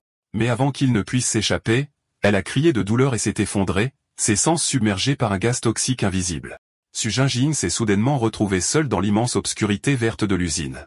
Elle a appelé son équipe, mais personne n'a répondu. Elle savait qu'ils étaient à proximité, mais le poison les avait rendus incapables de la sentir. En reconstituant les morceaux, elle a réalisé le piège complet. Candle Knight les avait conduits à cette usine, qui était le territoire d'une créature beaucoup plus puissante, un serpent géant qu'elle avait seulement faiblement senti plus tôt. Comme invoqué par ses pensées, l'énorme tête blindée d'un serpent sombre avec des yeux verts brillants s'est profilée au-dessus d'elle. Elle comprit alors que contrairement au simple pouvoir sombre de Candle Knight, la brume noire de cette créature était un poison puissant, et il l'avait respiré depuis leur arrivée. Le gaz agissait silencieusement, paralysant ses victimes tout en drainant leur énergie spirituelle. Se défendre ne ferait qu'utiliser leur puissance plus rapidement, menant à une mort certaine. Elle pouvait sentir que sa propre énergie spirituelle était presque épuisée, et sans elle, elle savait qu'elle serait bientôt une autre victime. Alors qu'elle s'effondrait sur le sol, sa force disparut, elle désespérait de l'intelligence terrifiante d'une créature qui ne faisait que jouer avec eux. Elle ferma les yeux, se demandant si c'était la fin. Étendue vaincue sur le sol de l'usine, Su Qingjian vit un seul rayon de lumière percer l'obscurité verte au-dessus. Une lueur d'espoir apparut dans ses yeux. Soudain, le plafond de l'usine explosa vers l'intérieur, et une lumière aveuglante remplit la pièce. Ses yeux s'écarquillèrent lorsqu'une silhouette descendit de l'explosion. C'était Fan Yi. Il atterrit gracieusement dans les décombres, sa silhouette encapuchonnée se détachant du trou brillant dans le plafond. Il se tenait devant le serpent géant, l'identifiant immédiatement comme une créature d'attribut sombre. Sans avertissement, le serpent se jeta, ses crocs massifs visant sa cible. Au même moment, le monstre Candle Knight surgit des ombres, attaquant par derrière. Fan Yi esquiva l'attaque du serpent et se retrouva face à face avec la bête grognant ressemblant à un rat. Alors que les deux créatures se rapprochaient, il comprit enfin le piège complet dans lequel il était tombé. Dans un mouvement choquant, Fan Yi laissa le monstre Candle Knight mordre son épaule. Alors que le sang éclaboussait, il nota leur tactique étonnamment intelligente. Une créature pour attirer les proies, l'autre pour les tuer. Il se moqua de la bête accrochée à lui, lui demandant si elle aimait tant mordre les gens. En réponse, il libéra son nouveau pouvoir. Un éclair bleu vif jaillit de son corps alors qu'il défiait le monstre de goûter à sa propriété de tonnerre. Au même moment, il tira un énorme rayon d'énergie solaire dorée de sa main libre, qui frappa de plein fouet la tête du serpent qui se jetait. Maintenant couvert d'électricité crépitante et libéré de la créature à stupéfaite, Fan Yi tourna toute son attention vers le serpent, libérant un déluge de flammes dorées alors qu'il le défiait de voir à quel point il pouvait supporter le feu. Le serpent géant se jeta avec un rugissement furieux, son immense gueule ouverte pour dévorer sa proie. Avec une agilité incroyable, Fan Yi esquiva l'attaque, sautant dans les airs tout en balançant son épée dorée brillante. Alors qu'il atterrissait, il dit froidement au monstre de regarder sa lame, un défi clair pour la bête géante. Le serpent sembla reculer, méfiant de l'arme brillante. Voyant sa chance, Fan Yi contre-attaqua. Sautant dans les airs, il donna un coup de sabre puissant au visage du serpent, son épée couverte de l'énergie bleue crépitante de son pouvoir de tonnerre. La force du coup était énorme, mais le résultat n'était pas celui auquel il s'attendait. Au lieu d'écraser son crâne, la tête de la créature se fendit en deux, révélant une deuxième tête identique en dessous comme si elle se débarrassait de sa peau. Fan Yi atterrit sur ses pieds, les yeux écarquillés de surprise face à ce développement étrange. La tête fendue de la créature se sépara alors complètement, se débarrassant de sa couche extérieure pour révéler sa véritable forme guérie. Alors que l'énergie verte pulsait dans son cou, Fan Yi savait que le combat était loin d'être terminé. Le serpent réagit avec choc et douleur alors que l'énergie de tonnerre restante de l'épée de Fan Yi traversait son corps. Il rugit de fureur alors que l'énergie électrique se renforçait, submergeant son pouvoir sombre. Regardant la créature se tordre de douleur, Fan Yi fit un petit sourire confiant. Il savait qu'il avait l'avantage car il avait déjà senti que l'aura sombre de ce serpent était plus forte que celle de Candle Knight. Il révéla alors son plan astucieux. Lorsqu'il attaqua avec son épée, il avait retenu toute la force de son feu. Au lieu de cela, il avait utilisé la lame pour transporter et canaliser la puissance du tonnerre de sa main directement dans le corps du serpent. Il compara les deux créatures, réalisant que ce serpent était un monstre beaucoup plus dangereux et évolué que Candle Knight. Soudain, il ressentit une douleur aiguë à l'épaule où la créature l'avait mordu. Il siffla, baissant les yeux pour voir d'étranges écailles de serpent violette pousser de la blessure. Il comprit immédiatement, comme il l'avait pensé. C'était une espèce mutée intelligente. Son poison, délivré par la morsure de son partenaire, avait un effet paralysant qui lui permettait de tuer silencieusement. Il pouvait ressentir une douleur aiguë de la blessure, mais il sentait également sa technique de respiration solaire dorée travailler pour combattre le venin. Avec un regard déterminé, il savait qu'il avait la contre-attaque parfaite. Le pouvoir de la flamme yang pouvait dissoudre le poison. La technique solaire dorée protégerait et guérirait son corps, et le pouvoir du tonnerre purifierait tout ce qui restait. Alors que l'énergie de ses pouvoirs pulsait à travers lui, Fan Yi reconnut l'avantage de ses capacités combinées. Le mélange de sa flamme yang et de ses pouvoirs de tonnerre lui donnait maintenant un signal de douleur clair à tout poison agissant comme un système d'alerte précoce. Il savait qu'il avait de la chance. Pour les autres, le poison sournois du serpent aurait été impossible à guérir. Il devina que pour que le serpent ait grandi aussi grand, il devait avoir compté sur des attaques surprises. Il pensa à l'antre du monstre rempli des crânes de ses victimes. Avec le chevalier des bougies servant d'appât parfait, les deux créatures étaient devenues un piège mortel, même pour les meilleurs pionniers, ce qui expliquait pourquoi tant de personnes avaient disparu. Mais au final, ça n'avait pas d'importance. Alors qu'il regardait l'énorme squelette de la créature se réduire en cendres dans son feu sacré, il sut que son règne de terreur était terminé. Debout devant le feu, Fan Yi se sentait satisfait. Sa flamme intérieure était puissante, mais le triple coup critique de son nouveau pouvoir de tonnerre avait scellé sa victoire. Il était convaincu que ses compétences de combat étaient désormais plutôt bonnes, même par rapport aux autres pionniers de haut niveau. Il resta silencieusement un moment à regarder les flammes consumer le dernier morceau du monstre. Au moment où il allait partir, il s'arrêta, tendant la main comme s'il sentait quelque chose. Ses yeux se plissèrent. Il n'était pas seul. Quelqu'un était encore là. Il se retourna juste à temps pour voir une silhouette tituber hors de la fumée, toussant à cause des cendres. C'était Su Shinjing. Elle se tenait silencieusement, couverte de suie et clairement fatiguée, mais elle était vivante. Alors que la fumée se dissipait, Fan Yi se retrouva à regarder les membres inconscients de l'autre équipe avec Su Shinjing assise parmi eux. Il la reconnut comme l'agent de l'association et lui dit froidement qu'il n'était pas nécessaire de faire semblant. Il ajouta que son numéro de fausse morte devait être amélioré, ce qui la surprit. Embarrassée, Su Shinjing se couvrit le visage. Réalisant qu'il s'agissait du même pionnier puissant qu'elle suivait, elle essaya de se justifier, affirmant qu'elle s'était réveillée à cause de l'odeur. Fan Yi, cependant, n'était pas dupe. Il la complimenta, soulignant que, alors que ses coéquipiers étaient à court d'énergie, elle était assez forte pour conserver une petite réserve pour se protéger. S'il avait vraiment été inconsciente, expliqua-t-il, elle n'aurait rien pu sentir. Déconcertée, Su Shinjing ne put qu'offrir un remerciement maladroit. Dans son esprit, elle était émerveillée. Il avait vu clair à travers elle. Elle avait en effet gardé un peu d'énergie spirituelle pour se protéger. Elle n'avait aucune idée de comment il avait vaincu à la fois le chevalier des bougies et le serpent géant tout seul. Remarquant son embarras, le ton de Fan Yi s'adoucit. Il lui dit qu'elle n'avait pas besoin de se couvrir les yeux et qu'il lui demandait seulement d'être honnête avec lui et de garder son identité secrète. Voyant qu'elle et son équipe étaient en sécurité, il dit qu'il se faisait tard et qu'il allait partir. Su Shinjing essaya de l'appeler, mais il était trop tard. Disant qu'expliquer les choses gâcherait la surprise, il sauta sans effort à travers le trou qu'il avait fait dans le plafond de l'usine et disparut dans la nuit. Alors qu'il traversait les toits, Fan Yi pensa à la bataille. Il était content que Su Shinjing n'ait pas essayé d'absorber le pouvoir sombre des monstres, se souvenant de sa froideur dégoûtante. Il se demanda pourquoi il ne pouvait pas l'absorber lui-même. Il supposa que l'énergie sombre avait peut-être déjà disparu ou que son corps l'avait instinctivement rejeté. Il décida d'y penser plus tard à la maison. Laissé seul dans l'immense usine abandonnée, Su Shinjing leva les yeux vers le trou éclairé par la lune dans le plafond où Fan Yi avait disparu. Elle soupira, déçue de ne pas avoir pu bien voir son visage et réalisant qu'il ne lui faisait toujours pas confiance, ni à l'association. Son moment de calme fut court. Agissant à nouveau comme un chef d'escouade, elle se dirigea vers le capitaine inconscient de l'escouade de destruction et lui donna quelques gifles, lui disant de se réveiller. L'homme gémit et ouvrit lentement les yeux, contusionné et confus. Sa première pensée fut la panique, et il se redressa brusquement, criant qu'ils avaient été pris en embuscade. Su Shinjing le regarda simplement avec un air calme. Le chef et les membres de son escouade virent alors pourquoi elle était si calme, l'énorme squelette fumant du serpent géant. Ils regardèrent fixement avec une incrédulité totale, confus par la scène. Le chef exigea de savoir ce qui s'était passé et d'où venait la puissante énergie Yang. Su Shinjing expliqua calmement qu'un puissant pionnier les avait sauvés. Elle continua son rapport soigneusement planifié, expliquant que le pionnier était probablement la personne de sa mission initiale, un individu de très haut niveau avec un attribut Yang. Elle laissa sa voix s'éteindre en suggérant que son apparition était une coïncidence heureuse.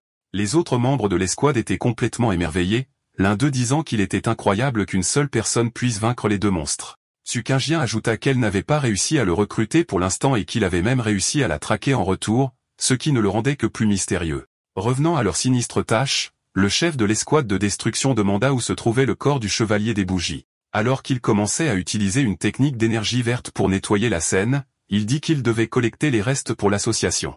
Alors que les escouades commençaient le nettoyage, le chef de l'escouade de destruction utilisa un orbe d'énergie verte pour rassembler les étranges restes sombres laissés par la bataille. Alors qu'il s'avançait, il écrasa accidentellement un morceau de débris sur le sol, qui explosa soudainement dans une déflagration d'énergie électrique bleu vive. Il recula en douleur, criant à cause de la force du choc, tandis que Su Qingjing regardait avec surprise. Cette nouvelle découverte ne fit que rendre les choses plus mystérieuses. Les restes, dont ils réalisèrent maintenant qu'ils appartenaient aux chevaliers des bougies, crépitaient d'électricité résiduelle. Le chef d'escouade se tourna vers Su Qingjing, remettant en question son rapport. Il lui rappela qu'elle avait dit que le pionnier avait un attribut yang, mais cette puissance électrique incroyablement forte racontait une histoire différente. Les deux chefs s'agenouillèrent pour regarder le corps chargé électriquement. Su Qingjing fut stupéfaite par la force pure du pouvoir du tonnerre laissé derrière, confirmant qu'il s'agissait d'un pouvoir de haut niveau. Cela conduisit le chef de l'escouade de destruction à une nouvelle idée. Peut-être que deux pionniers de haut niveau étaient apparus, l'un pour tuer le serpent et l'autre pour tuer le chevalier des bougies avant de partir ensemble. Su Qingjing savait que ce n'était pas juste.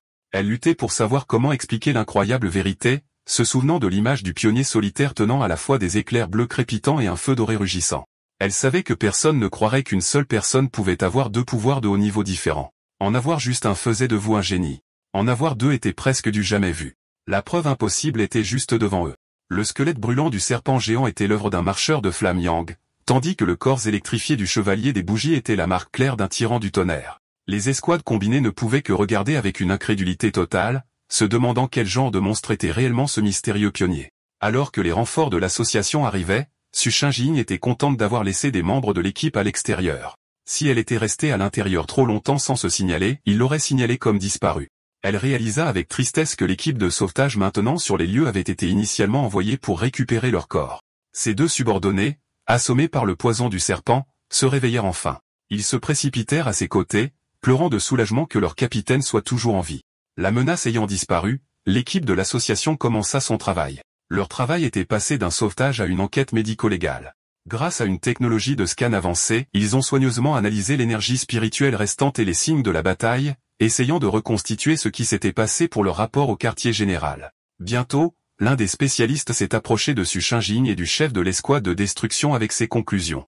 Il a rapporté qu'après avoir comparé toutes les données, des habitudes de combat à la façon dont les deux monstres ont été tués, il y avait une probabilité de 99% qu'une seule personne soit responsable de leur mort à tous les deux.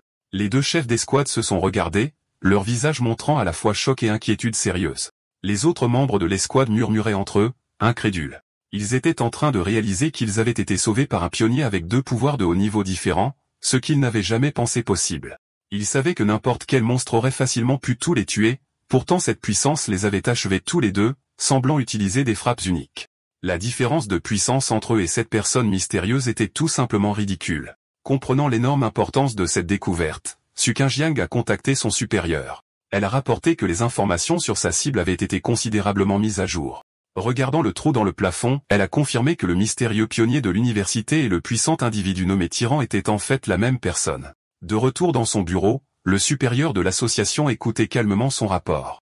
Après avoir réfléchi à l'information, il a donné un nouvel ordre, disant à Xiao Desu de mettre sa mission en pause pour l'instant. Il a expliqué que le pionnier avait sauvé son équipe, tué les monstres et sécurisé la zone. Ce ne sont pas les actions d'un ennemi. Il a ajouté que lui et le vieux Han, le major Han Li, n'étaient pas d'accord sur la question. Et pour sa propre sécurité et pour éviter de laisser une mauvaise impression à leur puissant allié potentiel, elle devait cesser tout contact avec le tyran pour le moment.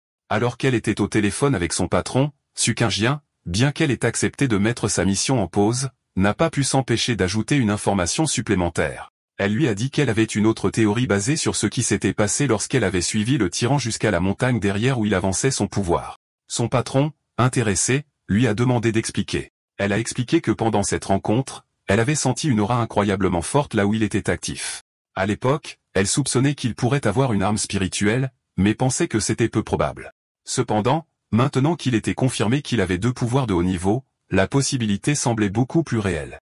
Le supérieur de l'association a été surpris par cette nouvelle information, se demandant si le pionnier avait vraiment une arme spirituelle. Il est rapidement devenu sceptique, se penchant en arrière et disant que c'était hautement improbable. Il a fait valoir que peu importe son talent, un pionnier solo ne pouvait pas avoir un objet aussi rare sans aide extérieure. De plus, a-t-il ajouté, l'équipe n'avait trouvé aucune trace d'une troisième énergie spirituelle, qui proviendrait généralement d'une arme spirituelle fabriquée séparément. Su Jingying l'a rapidement corrigé, clarifiant un détail important. L'aura d'arme spirituelle qu'elle avait ressentie lors de sa première rencontre avec lui était clairement un attribut Yang. Cette nouvelle information a complètement changé les choses. Les yeux du supérieur s'écarquillèrent alors qu'il comprenait ce que cela signifiait. Si l'attribut des armes provenait directement de l'énergie Yang de l'utilisateur, cela signifiait qu'il n'utilisait pas seulement une arme, il la créait. Cela a conduit à une conclusion incroyable. S'il pouvait créer ses propres armes spirituelles, alors il devait être un cultivateur du royaume de la création spirituelle. Un tel être pourrait théoriquement le faire seul, mais ce niveau de puissance était presque mythique. Su Jingying a été stupéfaite par cette idée, sachant que les cultivateurs à ce niveau étaient extrêmement rares, avec à peine plus de 2 dans le monde entier. Le supérieur a alors pensé à une possibilité encore plus terrifiante. Si cette personne avait un troisième attribut séparé, cela changerait l'équilibre des pouvoirs et ébranlerait toute la communauté des pionniers. Il a expliqué que selon toutes les recherches connues, différents attributs s'affrontent à l'intérieur du corps humain, ce qui rend presque impossible leur existence ensemble. Jusqu'à présent, aucun pionnier n'a jamais été confirmé avoir 3 attributs spirituels différents. Par conséquent, si le pionnier avait vraiment une arme spirituelle, le fait qu'il n'ait pas détecté de troisième signature énergétique de celle-ci pourrait en fait être une bonne chose. Alors que l'appel se terminait, le supérieur était laissé avec une seule pensée inquiétante. Il ne pouvait qu'espérer qu'un pionnier aussi puissant ne deviendrait jamais un ennemi de l'humanité. De retour dans son appartement, Fan Yi se tenait pensivement sous une douche chaude, lavant la saleté et la fatigue de sa récente bataille. Alors qu'il se séchait, il pensa à l'état actuel du monde. Il savait qu'il restait moins d'1 an avant la renaissance officielle de l'énergie spirituelle, mais des monstres dangereux et des événements étranges se produisaient déjà de plus en plus souvent. Il utilisa son attribut Yang pour sécher facilement ses vêtements, sa main brillant d'une énergie dorée alors qu'il pensait au nombre de pionniers, comme lui, qui avait déjà commencé à cultiver seul. Il repensa aux hommes agressifs qu'il avait rencontrés à la rivière de lave, réalisant qu'une fois la connexion entre le corps et le monde spirituel ouverte, les gens devenaient naturellement plus sensibles aux changements du monde. Il a reconnu que même sans l'approbation officielle du pays, de nombreux pionniers auto-formés avaient déjà atteint le royaume de la hache fantôme une étoile. Le fait que le gouvernement, par le biais d'agents comme Su Jingying, contactait maintenant des pionniers sauvages comme lui, montrait que les deux parties étaient dans une phase relativement pacifique d'exploration mutuelle. Debout dans sa chambre, pensant au Major Han lié à Su Jingying, il a conclu que pour l'instant, les monstres étaient toujours sous contrôle, et qu'il n'y avait pas encore de conflit sérieux entre les différents groupes de pionniers. Cependant, alors qu'il finissait de s'habiller, il savait que cette paix était fragile. Le gouvernement avait déjà créé l'association de culture de l'énergie spirituelle, mais il n'en avait toujours pas parlé au public. Il comprenait parfaitement leur stratégie. Alors que les gens parlaient davantage des problèmes locaux et des événements étranges, le gouvernement marchait sur une ligne fine, essayant à la fois de protéger l'humanité et de donner de subtils avertissements précoces sans provoquer de panique massive. Malgré ses récentes victoires, l'analyse de Fan Yi sur la situation mondiale était toujours sombre. Il savait que le problème était le manque de confiance du gouvernement pour lancer officiellement une ère de culture à grande échelle avec une population aussi énorme. Il comprenait qu'une fois la vérité révélée, la société s'effondrerait probablement dans le chaos et la mort. Dans l'état actuel, même les pionniers officiels ne pouvaient pas arrêter l'inévitable chaos, et le mélange de problèmes internes et de menaces externes des monstres ne ferait qu'aggraver les choses. Il a admis que l'approche douce et prudente du gouvernement n'était pas mauvaise, sachant que la peur et la panique humaine pouvaient être plus destructrices que n'importe quel monstre. Cependant, ce qui l'inquiétait vraiment, c'était la rapidité avec laquelle les monstres se développaient, ce qui dépassait de loin ses attentes. Il a revu les informations sur les créatures qu'il venait de combattre.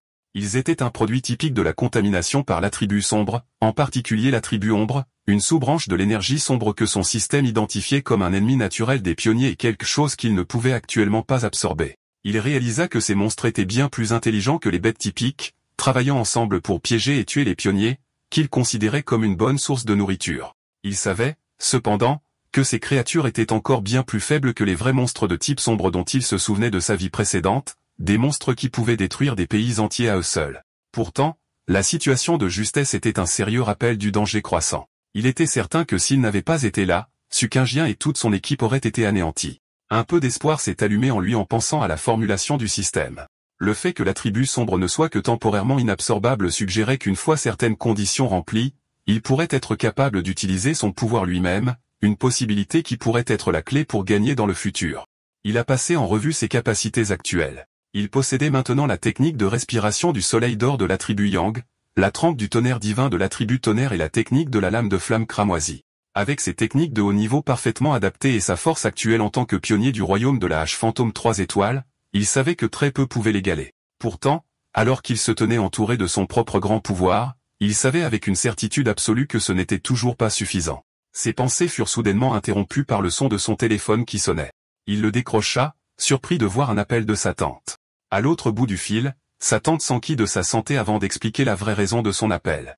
Elle lui a dit que sa cousine venait étudier dans la ville et s'inquiétait pour sa sécurité, lui a demandé si elle pouvait rester chez lui quelques jours au lieu d'un hôtel. Fan Yi a été pris au dépourvu, son souvenir de sa cousine étant extrêmement flou. Tout ce dont il se souvenait, c'était d'une élève studieuse et discrète qui était obsédée par ses études. Il ne se souvenait même pas de son apparence.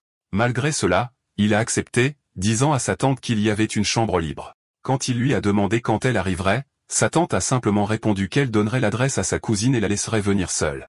Ailleurs, dans une pièce sombre éclairée seulement par un écran d'ordinateur, une personne avec de longs doigts presque en forme de griffe tapait rapidement sur un clavier. La personne, portant un grand sweat à capuche avec les oreilles nues, terminait un appel téléphonique avec sa mère. Sa mère, qui était la tante de Fan Yi, lui a dit qu'elle devait arriver chez son cousin demain après-midi et qu'elle apporterait des spécialités locales. La personne a poliment mis fin à l'appel, disant que ce n'était pas un problème et qu'elle avait autre chose à faire. Sur son écran se trouvait une fenêtre de chat pour un groupe appelé Renaissance de l'énergie spirituelle, équipe d'avant-garde des arts martiaux. L'utilisatrice, Feng Eju, venait d'annoncer son arrivée dans la ville et son intention de séjourner chez son cousin. Après avoir terminé l'appel, elle a cliqué sur sa souris, ouvrant une nouvelle fenêtre. C'était une alerte de rumeurs concernant une ville célèbre sur Internet, maintenant surnommée Ville de la Mort, où 3 autres personnes avaient disparu en relation avec un défi de la bête de porc. Une image sanglante et horrible de la ville accompagnait l'article. Avec des lunettes brillantes reflétant l'écran, Feng Eju a identifié l'endroit comme étant la ville de Yanghua. Son intérêt était clairement éveillé. Sa navigation a été interrompue lorsque sa mère est entrée dans la pièce, lui demandant si elle avait fini de faire ses valises. Feng Eju a dit à sa mère qu'elle avait fini de faire ses valises, mais qu'elle préférait rester dans un hôtel plutôt que de déranger son cousin. Sa mère a insisté, disant que c'était beaucoup plus sûr que de rester seule et qu'elle avait entièrement confiance en son cousin. Poussant doucement sa fille hors de la porte, sa mère lui a donné quelques derniers conseils. Assure-toi de ne pas causer de problème et d'aider à la maison quand tu le peux. Fan Yiju a assuré à sa mère qu'elle comprenait. Une fois la porte fermée, Fan Yiju a laissé échapper un petit soupir, se préparant pour la visite. Elle considérait cela comme un obstacle de plus à surmonter. Ajustant ses lunettes avec un éclair de détermination, elle a décidé que, peu importe le caractère de son cousin, il ne pourrait pas être plus difficile à gérer qu'un monstre. Le lendemain, sous un ciel bleu vif, une jeune femme aux longs cheveux noirs et aux lunettes tirait une valise vers un immeuble d'habitation. Elle a vérifié son téléphone, confirmant que la carte l'avait conduite à la bonne destination. Regardant l'immeuble, elle murmura pour elle-même que ce devait être l'endroit, prête à enfin rencontrer le cousin dont elle se souvenait à peine. Alors que Lin Yi se tenait devant l'immeuble, Fan Yi est sorti en portant un sac. Elle a crié pour lui demander s'il était son cousin. Il s'est arrêté, surpris, et lui a demandé si elle était Lin Yi pour confirmer. Bien qu'il ait admis en lui-même qu'il ne la reconnaissait pas du tout, un silence gênant s'est installé entre eux pendant un instant. Plus tard, à l'intérieur de l'appartement, ils étaient assis sur le canapé et engageaient une conversation polie. Fan Yi lui a demandé si elle était en ville pour un camp d'été, ce qu'elle a confirmé. Il lui a dit de lui faire savoir si elle avait besoin de quoi que ce soit, et elle l'a remercié. Après leur brève conversation, il lui a donné la clé de sa chambre, qui était en face de la sienne, avant d'aller dans sa propre chambre. Alors qu'elle le regardait partir, elle s'est sentie soulagée, pensant que son cousin semblait facile à vivre et ne se mêlerait pas de ses affaires. Cependant, Fan Yi n'était pas dupe. Dès l'instant où elle s'est assise, il avait senti une aura spirituelle faible mais étrange émanant d'elle. Il se demandait si ses sens étaient défaillants ou si elle n'était tout simplement pas assez douée pour cacher son pouvoir. Il a immédiatement soupçonné qu'elle était aussi une pionnière. L'aura qu'il ressentait était faible mais claire, et il réalisa que son histoire de camp d'été était probablement une couverture pour sa véritable raison d'être dans la ville. Pendant ce temps, dans sa chambre, Lin Yi était sur son téléphone, confirmant les soupçons de Fan Yi. Elle a envoyé un message à son groupe de pionniers, l'équipe d'avant-garde des arts martiaux, disant que son cousin semblait gentil et ne s'en mêlerait pas. La conversation s'est orientée vers les événements récents, les membres parlant du puissant pionnier de la rivière de lave. Lin Yi a averti son équipe de faire attention car de nombreuses personnes puissantes se cachaient encore. Après avoir accepté d'attendre son signal, elle s'est déconnectée. Elle a décidé qu'il valait mieux ne pas faire de cultivation pour l'instant, craignant que son cousin ne découvre son secret. 3 jours se sont écoulés. Fan Yi a vite découvert que vivre avec sa cousine rendait sa cultivation difficile. Ses méditations pouvaient être interrompues à tout moment, comme lorsqu'elle sortait de la salle de bain enveloppée seulement dans une serviette. Il s'inquiétait également du fait que l'aura dorée brillante de sa technique de respiration était trop évidente et serait impossible à cacher, mais le plus difficile était sa gentillesse écrasante. Un soir, elle lui a fièrement donné un dîner appétissant qu'elle avait préparé. Il a essayé d'insister pour faire la vaisselle, mais elle a refusé, disant que c'était le moins qu'elle puisse faire. Il trouvait sa politesse parfaite et son extrême propreté presque étrange. Malgré les difficultés, Fanyi a décidé de jouer le jeu. Il pensait qu'en la laissant être trop serviable, il pourrait l'amener à baisser sa garde. Il savait que c'était la seule façon de découvrir ce qu'elle tramait réellement. Leur dîner tranquille a été interrompu lorsque son téléphone sur la table a commencé à vibrer. Les deux cousins ont jeté un coup d'œil au message, leurs expressions surprises pendant un instant. Fanyi a saisi cette occasion pour s'excuser, disant qu'il allait retourner dans sa chambre pendant qu'elle bavardait. Sa cousine n'a pu que répondre doucement pendant qu'il partait. Laissée seule, elle l'a regardé pensivement pendant un moment avant de se tourner vers son téléphone. Assise sur son lit, elle a pris l'appel, son expression devenant sérieuse. Elle a répété les informations qu'elle recevait, confirmant que le grand changement du ciel et de la terre se reproduirait le lendemain à 3 heures de l'après-midi, et elle a promis qu'elle serait là. Fanyi a facilement entendu la conversation téléphonique de sa cousine. Elle a accepté de se rencontrer à l'entrée de la ville de Yangon. Il a reconnu le nom comme étant une ville célèbre sur Internet dans la banlieue, à environ 1 heure de route. Ses soupçons étant confirmés, il l'a observé à travers le mur, sa propre énergie spirituelle s'embrasant. Il était maintenant certain que sa cousine était aussi une pionnière. Il était cependant confiant que, compte tenu de sa force actuelle, elle ne serait pas capable de le sentir l'espionner. Il était impressionné par son pouvoir. Elle était encore une élève du secondaire, mais elle avait déjà atteint le royaume de la hache fantôme à 2 étoiles et était sur le point de faire une autre percée. Il se demandait si son grand talent naturel était la raison de sa personnalité quelque peu étrange. Il comprenait maintenant sa véritable raison d'être dans la ville. Le camp d'été n'était qu'une excuse. Elle avait appris le grand changement à venir du ciel et de la terre et était venue pour être au centre de celui-ci. Il savait que chacun de ces grands changements était une chance d'acquérir une nouvelle technique pour augmenter sa propre force. Il se demandait quel genre de pouvoir apparaîtrait cette fois. En fin de compte, cela n'avait pas d'importance. Avec un regard déterminé, il décida que, quel que soit le pouvoir qui apparaîtrait, il le prendrait pour lui. Dans sa chambre, sa cousine s'est soudainement arrêtée, ressentant une sensation étrange. Elle a regardé autour d'elle se demandant si c'était juste son imagination ou si quelqu'un l'avait observé. Ne voyant que les montagnes éclairées par la lune, elle écarta ce sentiment et continua ses préparatifs. Le lendemain, la ville de Yangon était en pleine effervescence avec ses montagnes en arrière-plan. À l'entrée de la ville, Lin Yi a rencontré un ami de son groupe de pionniers. L'ami taquinait gentiment Yi à propos de son cousin, lui demandant s'il était beau. Yi répondit qu'il était une bonne personne, mais juste un gars d'apparence ordinaire. Son ami soupira de déception. À ce moment-là, une autre femme de leur groupe arriva, une rousse vêtue d'une robe violette. Elle rappela au premier ami que Yi elle-même avait toujours dit qu'elle était juste une personne ordinaire. Le reste de leur équipe étant là, la rousse annonça qu'il était temps de passer aux affaires. Un des membres masculins demanda si une certaine personne ne venait pas.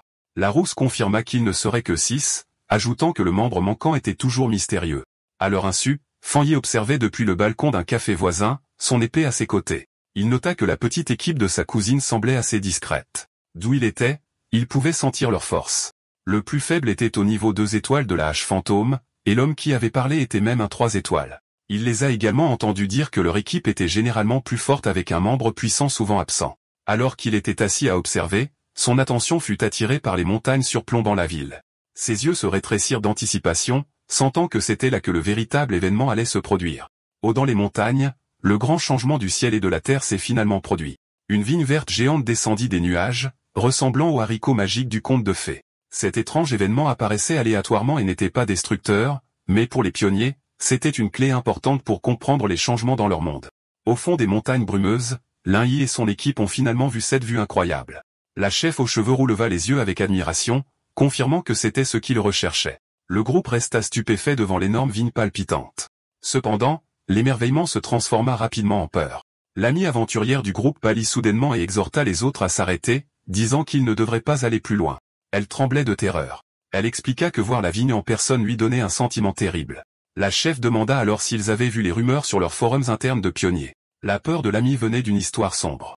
Elle dit qu'elle connaissait certains des pionniers d'une équipe qui avait essayé de toucher la vigne la dernière fois qu'elle était apparue. Ils étaient puissants, beaucoup plus forts qu'elle, et pourtant ils ont tous connu une fin horrible. Elle expliqua qu'après leur venue ici, ils avaient tous été enterrés, leurs squelettes maintenant tordus dans les racines d'une version sombre de la vigne. Submergée par la terreur, elle serra sa tête en panique. Elle avoua qu'elle avait le sentiment qu'ils subiraient tous le même sort. Alors qu'elle parlait, la réalité autour du groupe changea, et ils n'étaient plus sur un sentier de montagne. Au lieu de cela, ils étaient piégés à l'intérieur d'une caverne rouge charnue, terrifiante et palpitante, le sol lui-même étant une masse brute de vrilles organiques. La vision de leur mort n'était qu'une prémonition effrayante. De retour sur le sentier de montagne brumeux, l'amie aventurière de l'équipe, victime d'une arnaque dans une romance en ligne, était encore secouée par le sentiment de terreur. Elle admit que, bien qu'elle fût initialement prête à prendre le risque du pionnier de revenir riche ou de mourir, au moment où elle a vu la vigne, elle a ressenti une peur écrasante. Son instinct lui disait qu'il s'agissait d'un nouveau monstre de haut niveau inconnu et puissant, une mutation qu'elle ne pouvait pas gérer. Les larmes lui montèrent aux yeux alors qu'elle disait qu'elle n'était pas prête à mourir ici et qu'elle voulait se retirer. La chef aux cheveux roux et Lin Yi regardèrent leur coéquipière bouleversée avec compréhension. Elles confirmèrent qu'elles avaient toutes ressenti le même sentiment lourd de la vigne. Lin Yi expliqua plus en détail, la décrivant comme un sentiment de vide complet à l'intérieur de la vigne de type bois. C'était un sentiment étrange comme si toute vie avait été engloutie par le temps, ne laissant qu'une coquille vide. C'est pourquoi, expliqua-t-elle, ils avaient tous si peur. Le groupe arriva à une conclusion effrayante. La vigne essayait de manger leur force vitale. Juste au moment où l'amie craintive était sur le point de paniquer, Lin Yi lui attrapa la main, son visage montrant une détermination farouche. Elle déclara que c'était la voix du pionnier martial, une voix qui les obligeait à affronter directement de tels dangers. Inaperçu du groupe, Fan Yi observait depuis une falaise voisine. Lui aussi pouvait sentir la lourde énergie de mort suffocante provenant de la vigne géante. Il nota que de tous les monstres du monde auxquels il avait été confronté, à part l'attribut sombre pur, cette vigne lui donnait la pire sensation. Il devait admettre que la petite équipe avait un sérieux courage de même penser à cultiver dans un endroit aussi dangereux. Il analysa le monstre de plus près. Bien que ce fût clairement une plante, un symbole de vie, elle semblait complètement sans vie. Ce n'était pas vraiment vivant, mais une chose morte prétendant être vivante sans énergie spirituelle propre. Il pouvait voir qu'elle était tachée du sang et des corps de ses victimes passées. De retour avec l'équipe, Lin Yi y prit les choses en main. Elle se tenait au bord d'une falaise, parlant à son équipe avec un nouvel objectif. Elle leur dit qu'ils n'avaient pas beaucoup de temps à perdre. Connaissant le danger, elle suggéra un nouveau plan. Ils sentiraient attentivement l'énergie autour de la zone, vérifiant le monstre sans s'approcher trop près. Confiante dans son plan, Lin Yi croyait qu'en sentant l'énergie du monstre à distance, son équipe serait suffisamment en sécurité. Elle trouva un endroit en hauteur dans un arbre et commença à méditer, s'entourant d'une bulle protectrice d'énergie spirituelle bleue. Du haut d'une falaise au loin, Fan Yi les observait. Il était impressionné par leur prudence, notant qu'ils avaient choisi une distance à la fois sûre et bonne pour la culture. Il félicita sa cousine, sa meilleure élève, d'avoir correctement déterminé la meilleure portée, une position qui n'était ni trop imprudente ni trop timide. Alors que la culture de Yi devenait plus forte, l'énergie spirituelle autour d'elle commença à augmenter. Fan Yi regarda avec surprise, réalisant qu'elle était sur le point de faire une percée vers le royaume 3 étoiles de la hache fantôme. Il était sincèrement impressionné. Sa cousine était vraiment talentueuse. Dans un éclair de lumière bleue, elle réussit sa percée. Ses coéquipiers regardèrent avec admiration, stupéfaits qu'elle ait déjà atteint un niveau de puissance aussi élevé. Cependant, l'énorme perturbation énergétique de sa percée ne passa pas inaperçue. Au fond de la forêt, les racines endormies de la vigne géante commencèrent à se tordre et à briller d'une lumière verte effrayante. Les pionniers sentirent le sol trembler, et l'un des hommes regarda en arrière avec alarme. Tout le groupe paniqua alors que la vigne monstrueuse commençait à se déplacer directement vers eux, ses vrilles jaillissant de la terre. Le chef d'équipe était choqué que la créature ait pu les sentir d'aussi loin. L'attaque de la vigne fut rapide et brutale. De vicieuses vrilles vertes jaillirent du sol, piégeant deux des pionniers. Le reste de l'équipe s'est dispersé dans la peur tandis que leurs amis criaient de s'enfuir, les avertissant que s'ils ne s'échappaient pas maintenant, ils mourraient tous là. Le chef d'équipe a rapidement réalisé ce qui avait causé le désastre. La percée de Yi avait créé trop de perturbations, attirant l'attention du monstre. Alors qu'elle criait un avertissement, des vrilles vert foncé commencèrent à s'enrouler autour de la bulle protectrice de Yi, qui la protégeait encore alors qu'elle était faible après sa percée. Le chef savait qu'il ne pouvait pas se faire attraper. Une fois que la vigne s'enroulerait autour d'eux, son aura mortelle les dévorerait instantanément. Sous l'immense pression, le bouclier d'énergie de Yi a commencé à se fissurer. Le chaos éclata alors que la chef aux cheveux roux essayait de tirer son ami paniqué en sécurité. L'ami cria qu'elle ne pouvait pas laisser Yi derrière, mais la chef répondit désespérément, demandant ce qu'elle était censée faire. Elle demanda furieusement si elle devait utiliser sa propre énergie spirituelle précieuse pour protéger Yi, mourant essentiellement pour que sa coéquipière puisse monter de niveau. Alors que le chaos éclatait autour d'eux, la chef aux cheveux roux essaya de calmer l'un de ses coéquipiers qui affirmait qu'il devrait laisser Yi pour se sauver. Il dit froidement que la vie et la mort dépendaient du destin, et s'ils ne partaient pas tout de suite, ils mourraient tous avec elle. Il lui rappela qu'ils n'étaient que des gens qui s'étaient rencontrés par hasard et qu'elle était trop émotive. Cette vision froide et pratique, cependant, ne fit qu'irriter davantage la chef. Elle le poussa de côté, criant qu'elle ne laisserait pas sa coéquipière même si cela signifiait aller à l'encontre du reste d'entre eux. Depuis son point de vue au sommet de la falaise, Fan Yi observa la scène. Il savait que sa cousine, encore étudiante, ne savait probablement pas à quel point elle était en danger alors qu'elle restait faible dans son état méditatif. La puissance de la vigne était accablante, et il n'était pas sûr que même lui puisse la sauver avec sa force actuelle. Mais il savait qu'il devait agir vite car les vrilles commençaient déjà à écraser sa barrière protectrice. Il serra le poing, une aura dorée flamboyant autour de lui. Il avait promis à sa tante de prendre soin d'elle, et une promesse faite doit être tenue. La chef aux cheveux roux passa à l'action, sautant à travers les vignes qui agrippaient pour atteindre Yi. Elle a atterri un coup de pied puissant contre l'une des vrilles, la brisant avec la force du coup, mais sa victoire n'a pas duré longtemps. Des dizaines d'autres vignes ont jailli, l'enveloppant et la piégeant complètement. Juste au moment où les vignes étaient sur le point de l'écraser, le bouclier protecteur de Yi s'est finalement brisé. Mais avant que la plante monstrueuse ne puisse attraper ses nouvelles victimes, Fan Yi est intervenu. Sautant dans les airs, il envoya 2 arcs d'énergie dorée brillante de son épée. Le reste de l'équipe de Yi ne pouvait que regarder avec horreur, criant son nom en voyant son bouclier se briser. Une massive explosion d'énergie en forme de phénix enflammé a jailli du ciel, frappant la masse de vigne avec une force explosive. Fan atterrit gracieusement dans la zone maintenant dégagée, un petit pilier de flammes dorées s'élevant du sol où il se tenait, ayant sauvé sa cousine et sa brave chef juste à temps. Alors que Fan Yi flottait dans une aura brillante de lumière dorée, sa seule présence suffisait à submerger la vigne mortelle. Les membres survivants de l'équipe pionnière ont regardé en silence stupéfait alors que la plante monstrueuse, qui était sur le point de les tuer tous, a arrêté son attaque et a commencé à se retirer de l'énergie yang écrasante. Les vrilles se sont retirées de la lumière intense, sifflant et se dissolvant alors qu'elles se retiraient. Alors que Fan Yi descendait, entouré d'une lueur radieuse, les pionniers ne pouvaient que se couvrir les yeux de la lumière aveuglante, à peine capables de comprendre ce qui se passait. Le pionnier pragmatique qui avait suggéré de laisser YY était complètement choqué, se demandant si ce nouveau venu était un autre pionnier. La chef aux cheveux roux, tout aussi stupéfaite, a reconnu le pouvoir pour ce qu'il était, la forme la plus pure de la tribu Yang. Elle savait que seul un pouvoir de haut niveau de ce niveau pouvait repousser un monstre suceur de vie aussi puissant. Le pionnier a eu une crise de confiance. Il s'était toujours considéré comme extrêmement talentueux, ayant atteint le royaume de la hache fantôme à 3 étoiles en très peu de temps, un exploit que peu de gens dans le pays pouvaient égaler. Il savait que même le talentueux Lin Yi égalait à peine le sien, et pourtant cet étranger mystérieux était à un niveau complètement différent. Il baissa les yeux sur ses propres mains, puis leva les yeux vers la silhouette brillante au sommet de la falaise se sentant complètement insignifiant. Si des pionniers comme ça existaient, se demanda-t-il, alors qu'était-il? Le nouveau venu ne l'avait pas seulement battu. Il les avait tous battus avec sa puissance pure et écrasante. Alors que Fan Yi se tenait baigné dans la lumière dorée de son pouvoir, son système s'est activé. Il avait détecté l'attribut bois extrême de la vigne mortelle et avait démarré le processus d'écriture automatique, terminant rapidement une nouvelle technique. La fenêtre du système a ensuite affiché les détails de sa nouvelle capacité, vitalité infinie, une technique qui pouvait instantanément absorber toute la force vitale à proximité pour guérir rapidement les blessures. Alors que la puissance de la vigne coulait en lui, il a été entouré d'une vague d'énergie verte de dons de vie. Il était stupéfait de l'incroyable technique d'attribut bois qu'il venait d'obtenir, réalisant que tant qu'il y avait de la vie à proximité, il avait maintenant ce qui était essentiellement un moteur d'absorption d'énergie sans escale. Alors que Fan Yi absorbait le dernier pouvoir de l'anomalie, son système a extrait avec succès l'attribut principal de la vigne. Une notification l'a confirmé. Attribut extrait, désolation.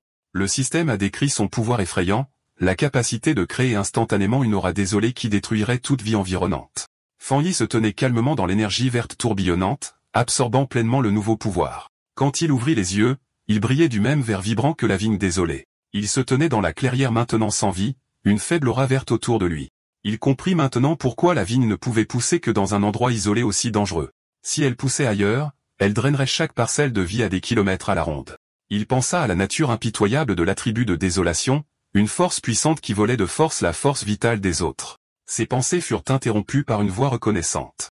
La chef aux cheveux roux du groupe de pionniers s'approcha, ses vêtements déchirés et son corps meurtri, mais elle était vivante. Elle le remercia grandement, disant que sans lui, ils seraient tous morts. Elle demanda ensuite comment il pourrait le rembourser pour avoir sauvé leur vie. Fan Yi lui fit simplement signe de la main, lui disant froidement qu'il n'y avait pas besoin et qu'il se reverrait un jour. Il se tourna ensuite et s'éloigna. Dans son esprit, cependant, il ne se sentait pas comme un héros. Il savait qu'il n'avait trouvé cette opportunité que grâce à leurs informations. Dans son esprit, c'était lui qui avait bénéficié de la situation. Quant au conflit qu'il avait vu parmi les pionniers, il n'était pas inquiet. Avec un dernier saut, il se lança dans les airs, laissant l'équipe stupéfaite derrière lui. Il savait que les vrais caractères des gens se révèlent facilement en cas de crise, et une équipe désorganisée comme la leur ne serait pas en sécurité dans la nouvelle ère dangereuse. Laissé dans la clairière vide, la fille aventureuse et l'homme aux cheveux hirsutes le regardèrent partir. La fille, encore sous le choc, se demanda à voix haute ce qu'il devrait faire maintenant. L'homme, cependant, lui répondit d'un ton amer et accusateur, lui demandant si elle regrettait maintenant son hésitation antérieure à sauver ses coéquipiers. La menace immédiate disparut et l'un y maintenant au 3e niveau, la chef aux cheveux roux savait que leur meilleure option était de rester ensemble. Quelque temps plus tard, les yeux de Yi s'ouvrirent, brillant d'un bleu éclatant alors qu'elle sortait de sa méditation. Ses coéquipiers se précipitèrent à ses côtés, soulagés qu'elle soit enfin réveillée. Le pionnier qui avait suggéré de l'abandonner a dit que leur sort dépendait de la sagesse de leur chef, mais un autre coéquipier a dit qu'ils devraient se concentrer sur le mystérieux inconnu qui les avait sauvés. Encore confuse, Yi demanda ce qui s'était passé. Remarquant que ses autres coéquipiers étaient inconscients sur le sol, elle se leva et fut immédiatement frappée par la puissante chaleur brûlante d'un attribut yang restant sur un arbre voisin. Elle pouvait sentir sa chaleur intense même à distance. L'homme aux cheveux hirsutes s'avança alors, proposant d'expliquer ce qui s'était passé pendant qu'elle était inconsciente. Plus tard ce jour-là, de retour devant l'appartement de son cousin, Yi essayait encore de comprendre ces événements incroyables. Elle ne pouvait pas croire qu'une personne aussi puissante existait réellement. Les mots de son coéquipier résonnaient dans son esprit. Il avait qualifié le mystérieux pionnier de monstre. Il avait décrit comment les vignes qu'il ne pouvait même pas gratter avaient été facilement repoussées par son pouvoir et comment l'énorme pied de haricot s'était retiré loin dans le ciel, n'osant plus s'approcher d'eux. Telle était l'écrasante présence de l'homme qui les avait sauvés. Elle savait que même s'il était parti depuis longtemps, la vigne était toujours calme, signe de son pouvoir persistant. Elle ouvrit la porte de l'appartement et fut surprise de trouver Fan Yi là pour l'accueillir. Il la regarda avec inquiétude, remarquant qu'elle avait l'air un peu pâle. Yi se ressaisit rapidement, forçant un sourire en repoussant son inquiétude, attribuant sa fatigue à une longue journée d'études. Fan Yi accepta son excuse, lui disant qu'elle avait travaillé dur et qu'elle devrait aller se reposer. Il proposa de commander à emporter pour le dîner, et elle accepta avant de se diriger vers sa chambre. Une fois à l'intérieur, elle s'effondra sur son lit, complètement épuisée. Elle savait que les percées étaient mentalement épuisantes, nécessitant beaucoup de concentration. Elle se sentait plus fatiguée que si elle était restée éveillée pendant un mois entier. Allongée sur son lit et faisant défiler son téléphone, elle ressentit un sentiment de soulagement. Elle n'était plus une personne ordinaire. Elle ne mourrait pas de quelques nuits blanches. Elle accepta que cette lutte constante qui menaçait sa vie était le destin d'un pionnier dans un monde où les choses avaient commencé à changer. Elle pensa à la vie paisible apparemment normale de son cousin et savait qu'une telle vie n'était plus possible pour elle. Ses pensées tranquilles furent interrompues par un nouveau message dans son groupe de discussion de pionniers. Il provenait d'un utilisateur nommé Jiaolan, le mystérieux membre puissant qui était généralement absent. Jiaolan avait envoyé un message direct simple. S'il y a d'autres traces de cet homme fort, veuillez m'en informer. C'était la première fois que Jiaolan parlait dans le groupe, et cela attira immédiatement l'attention de Yi. Elle répondit, acceptant la demande, avant de poser sa propre question au groupe. Elle demanda s'il pensait que l'homme qui les avait sauvés pouvait être le même que celui de l'incident du dragon de lave de la rivière sombre, et si oui, pourquoi il les aurait aidés. Le groupe de discussion s'illumina immédiatement avec un message sur le mystérieux maître de l'attribut Yang de haut niveau. Le message décrivait sa trancheuse de soleil en détail, racontant comment le témoin avait été chassé de la grotte par une explosion de lumière blanche et chaude. L'auteur du message déclara avec une certitude totale qu'aucun autre pionnier du pays de Xia ne pouvait égaler son pouvoir et avertit tout le monde de rester à l'écart s'il le rencontrait un jour. Pendant ce temps, Fan Yi sortait pour la soirée à vélo. Il était confiant qu'après les événements de la journée, sa cousine aurait baissé sa garde autour de lui, le laissant aller et venir sans la rendre suspicieuse. Avec sa nouvelle liberté, il avait une nouvelle mission en tête. Il était temps de trouver un porteur approprié pour son nouvel attribut de désolation.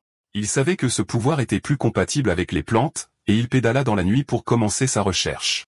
Alors qu'il traversait la nuit, Fan Yi réfléchissait à la meilleure façon d'utiliser son attribut de désolation nouvellement acquis. Il savait que malgré sa puissance, il restait un mauvais attribut à la base basé sur la destruction et la décomposition. Il craignait que le fait de le mettre sur son propre corps ne provoque de mauvaises réactions. De plus, il craignait que sa nature maléfique ne soit en conflit avec le bon pouvoir purificateur de son attribut de tonnerre. Il décida que la meilleure solution serait de trouver un porteur pour l'attribut, quelque chose comme l'étrange vigne elle-même. Il devina que le monstre de la vigne d'origine était né lorsqu'une plante ordinaire a senti le retour d'une riche énergie spirituelle et a choisi d'évoluer, créant l'attribut de désolation comme moyen de rassembler plus de pouvoir. Avec cela en tête, un plan commença à se former dans son esprit. Avec un sourire confiant, il savait exactement où il devait aller. Il suivit une route éclairée par la lune, guidée par un panneau indiquant le parc forestier. Il arriva au grand parc urbain et laissa son vélo en entrant dans les bois. Sous la pleine lune brillante, il traversa un champ de fleurs éclatantes et lumineuses. Il savait qu'il devait trouver le parfait chanceux, une plante qui pourrait créer la plus grande connexion avec sa propre énergie spirituelle et montrer un sentiment de proximité avec lui. Fermant les yeux, il se concentra, tendant la main avec sa propre énergie spirituelle. Une aura verte vibrante s'écoula de lui se répandant dans toute la forêt et recouvrant les plantes. Il pouvait sentir une réponse des plantes, une vague de leur propre énergie spirituelle s'élevant pour rencontrer la sienne. Il nota que bien que leur réponse soit importante, elle n'était toujours pas assez forte pour ce dont il avait besoin. Alors que Fan Yi continuait à envoyer son énergie spirituelle, il réalisa qu'il avait besoin d'une réponse beaucoup plus forte des plantes autour de lui. Soudain, il s'arrêta, son attention attirée sur un endroit précis dans la forêt. Là, dans les hautes herbes, une seule fleur blanche avec un centre lumineux se balançait doucement comme pour l'appeler. Il se demanda si c'était celle qu'il recherchait. Il s'en approcha prudemment et tendit son doigt. Alors que le bout de son doigt la touchait, les pétales de la fleur se refermèrent autour de lui, et il pouvait la sentir absorber l'énergie spirituelle qu'il dégageait. La fleur s'épanouit alors à nouveau, apparemment heureuse, comme si elle venait de faire un bon repas. Fan Yi s'agenouilla à côté de la fleur, un petit sourire sur son visage. Il nota sa forte spiritualité. Bien que ce ne soit qu'une plante, elle avait réagi à son contact comme un chiot avide, mangeant avidement son énergie spirituelle, puis se frottant contre ses doigts pour en avoir plus. Il savait qu'il avait trouvé son porteur. De toute la forêt, cette petite fleur avait la réaction la plus forte à son aura, ce qui en faisait le récipient parfait pour l'attribut de désolation. Il dit à la fleur qu'elle était l'élue et lui demanda si elle était prête. Sans attendre de réponse, il libéra un vortex d'énergie spirituelle verte, le concentrant entièrement sur la petite fleur blanche. Une fenêtre système apparut demandant une confirmation. Voulez-vous implanter de force l'attribut de désolation dans cette plante? Avec ses yeux brillants d'un vert vibrant, il donna son consentement. Une lumière brillante jaillit de sa main alors que la fleur commençait à se transformer, ses pétales s'ouvrant en une forme beaucoup plus grande, plus complexe et plus puissante. D'accord, c'est la fin de l'histoire. Merci d'avoir regardé. À la prochaine.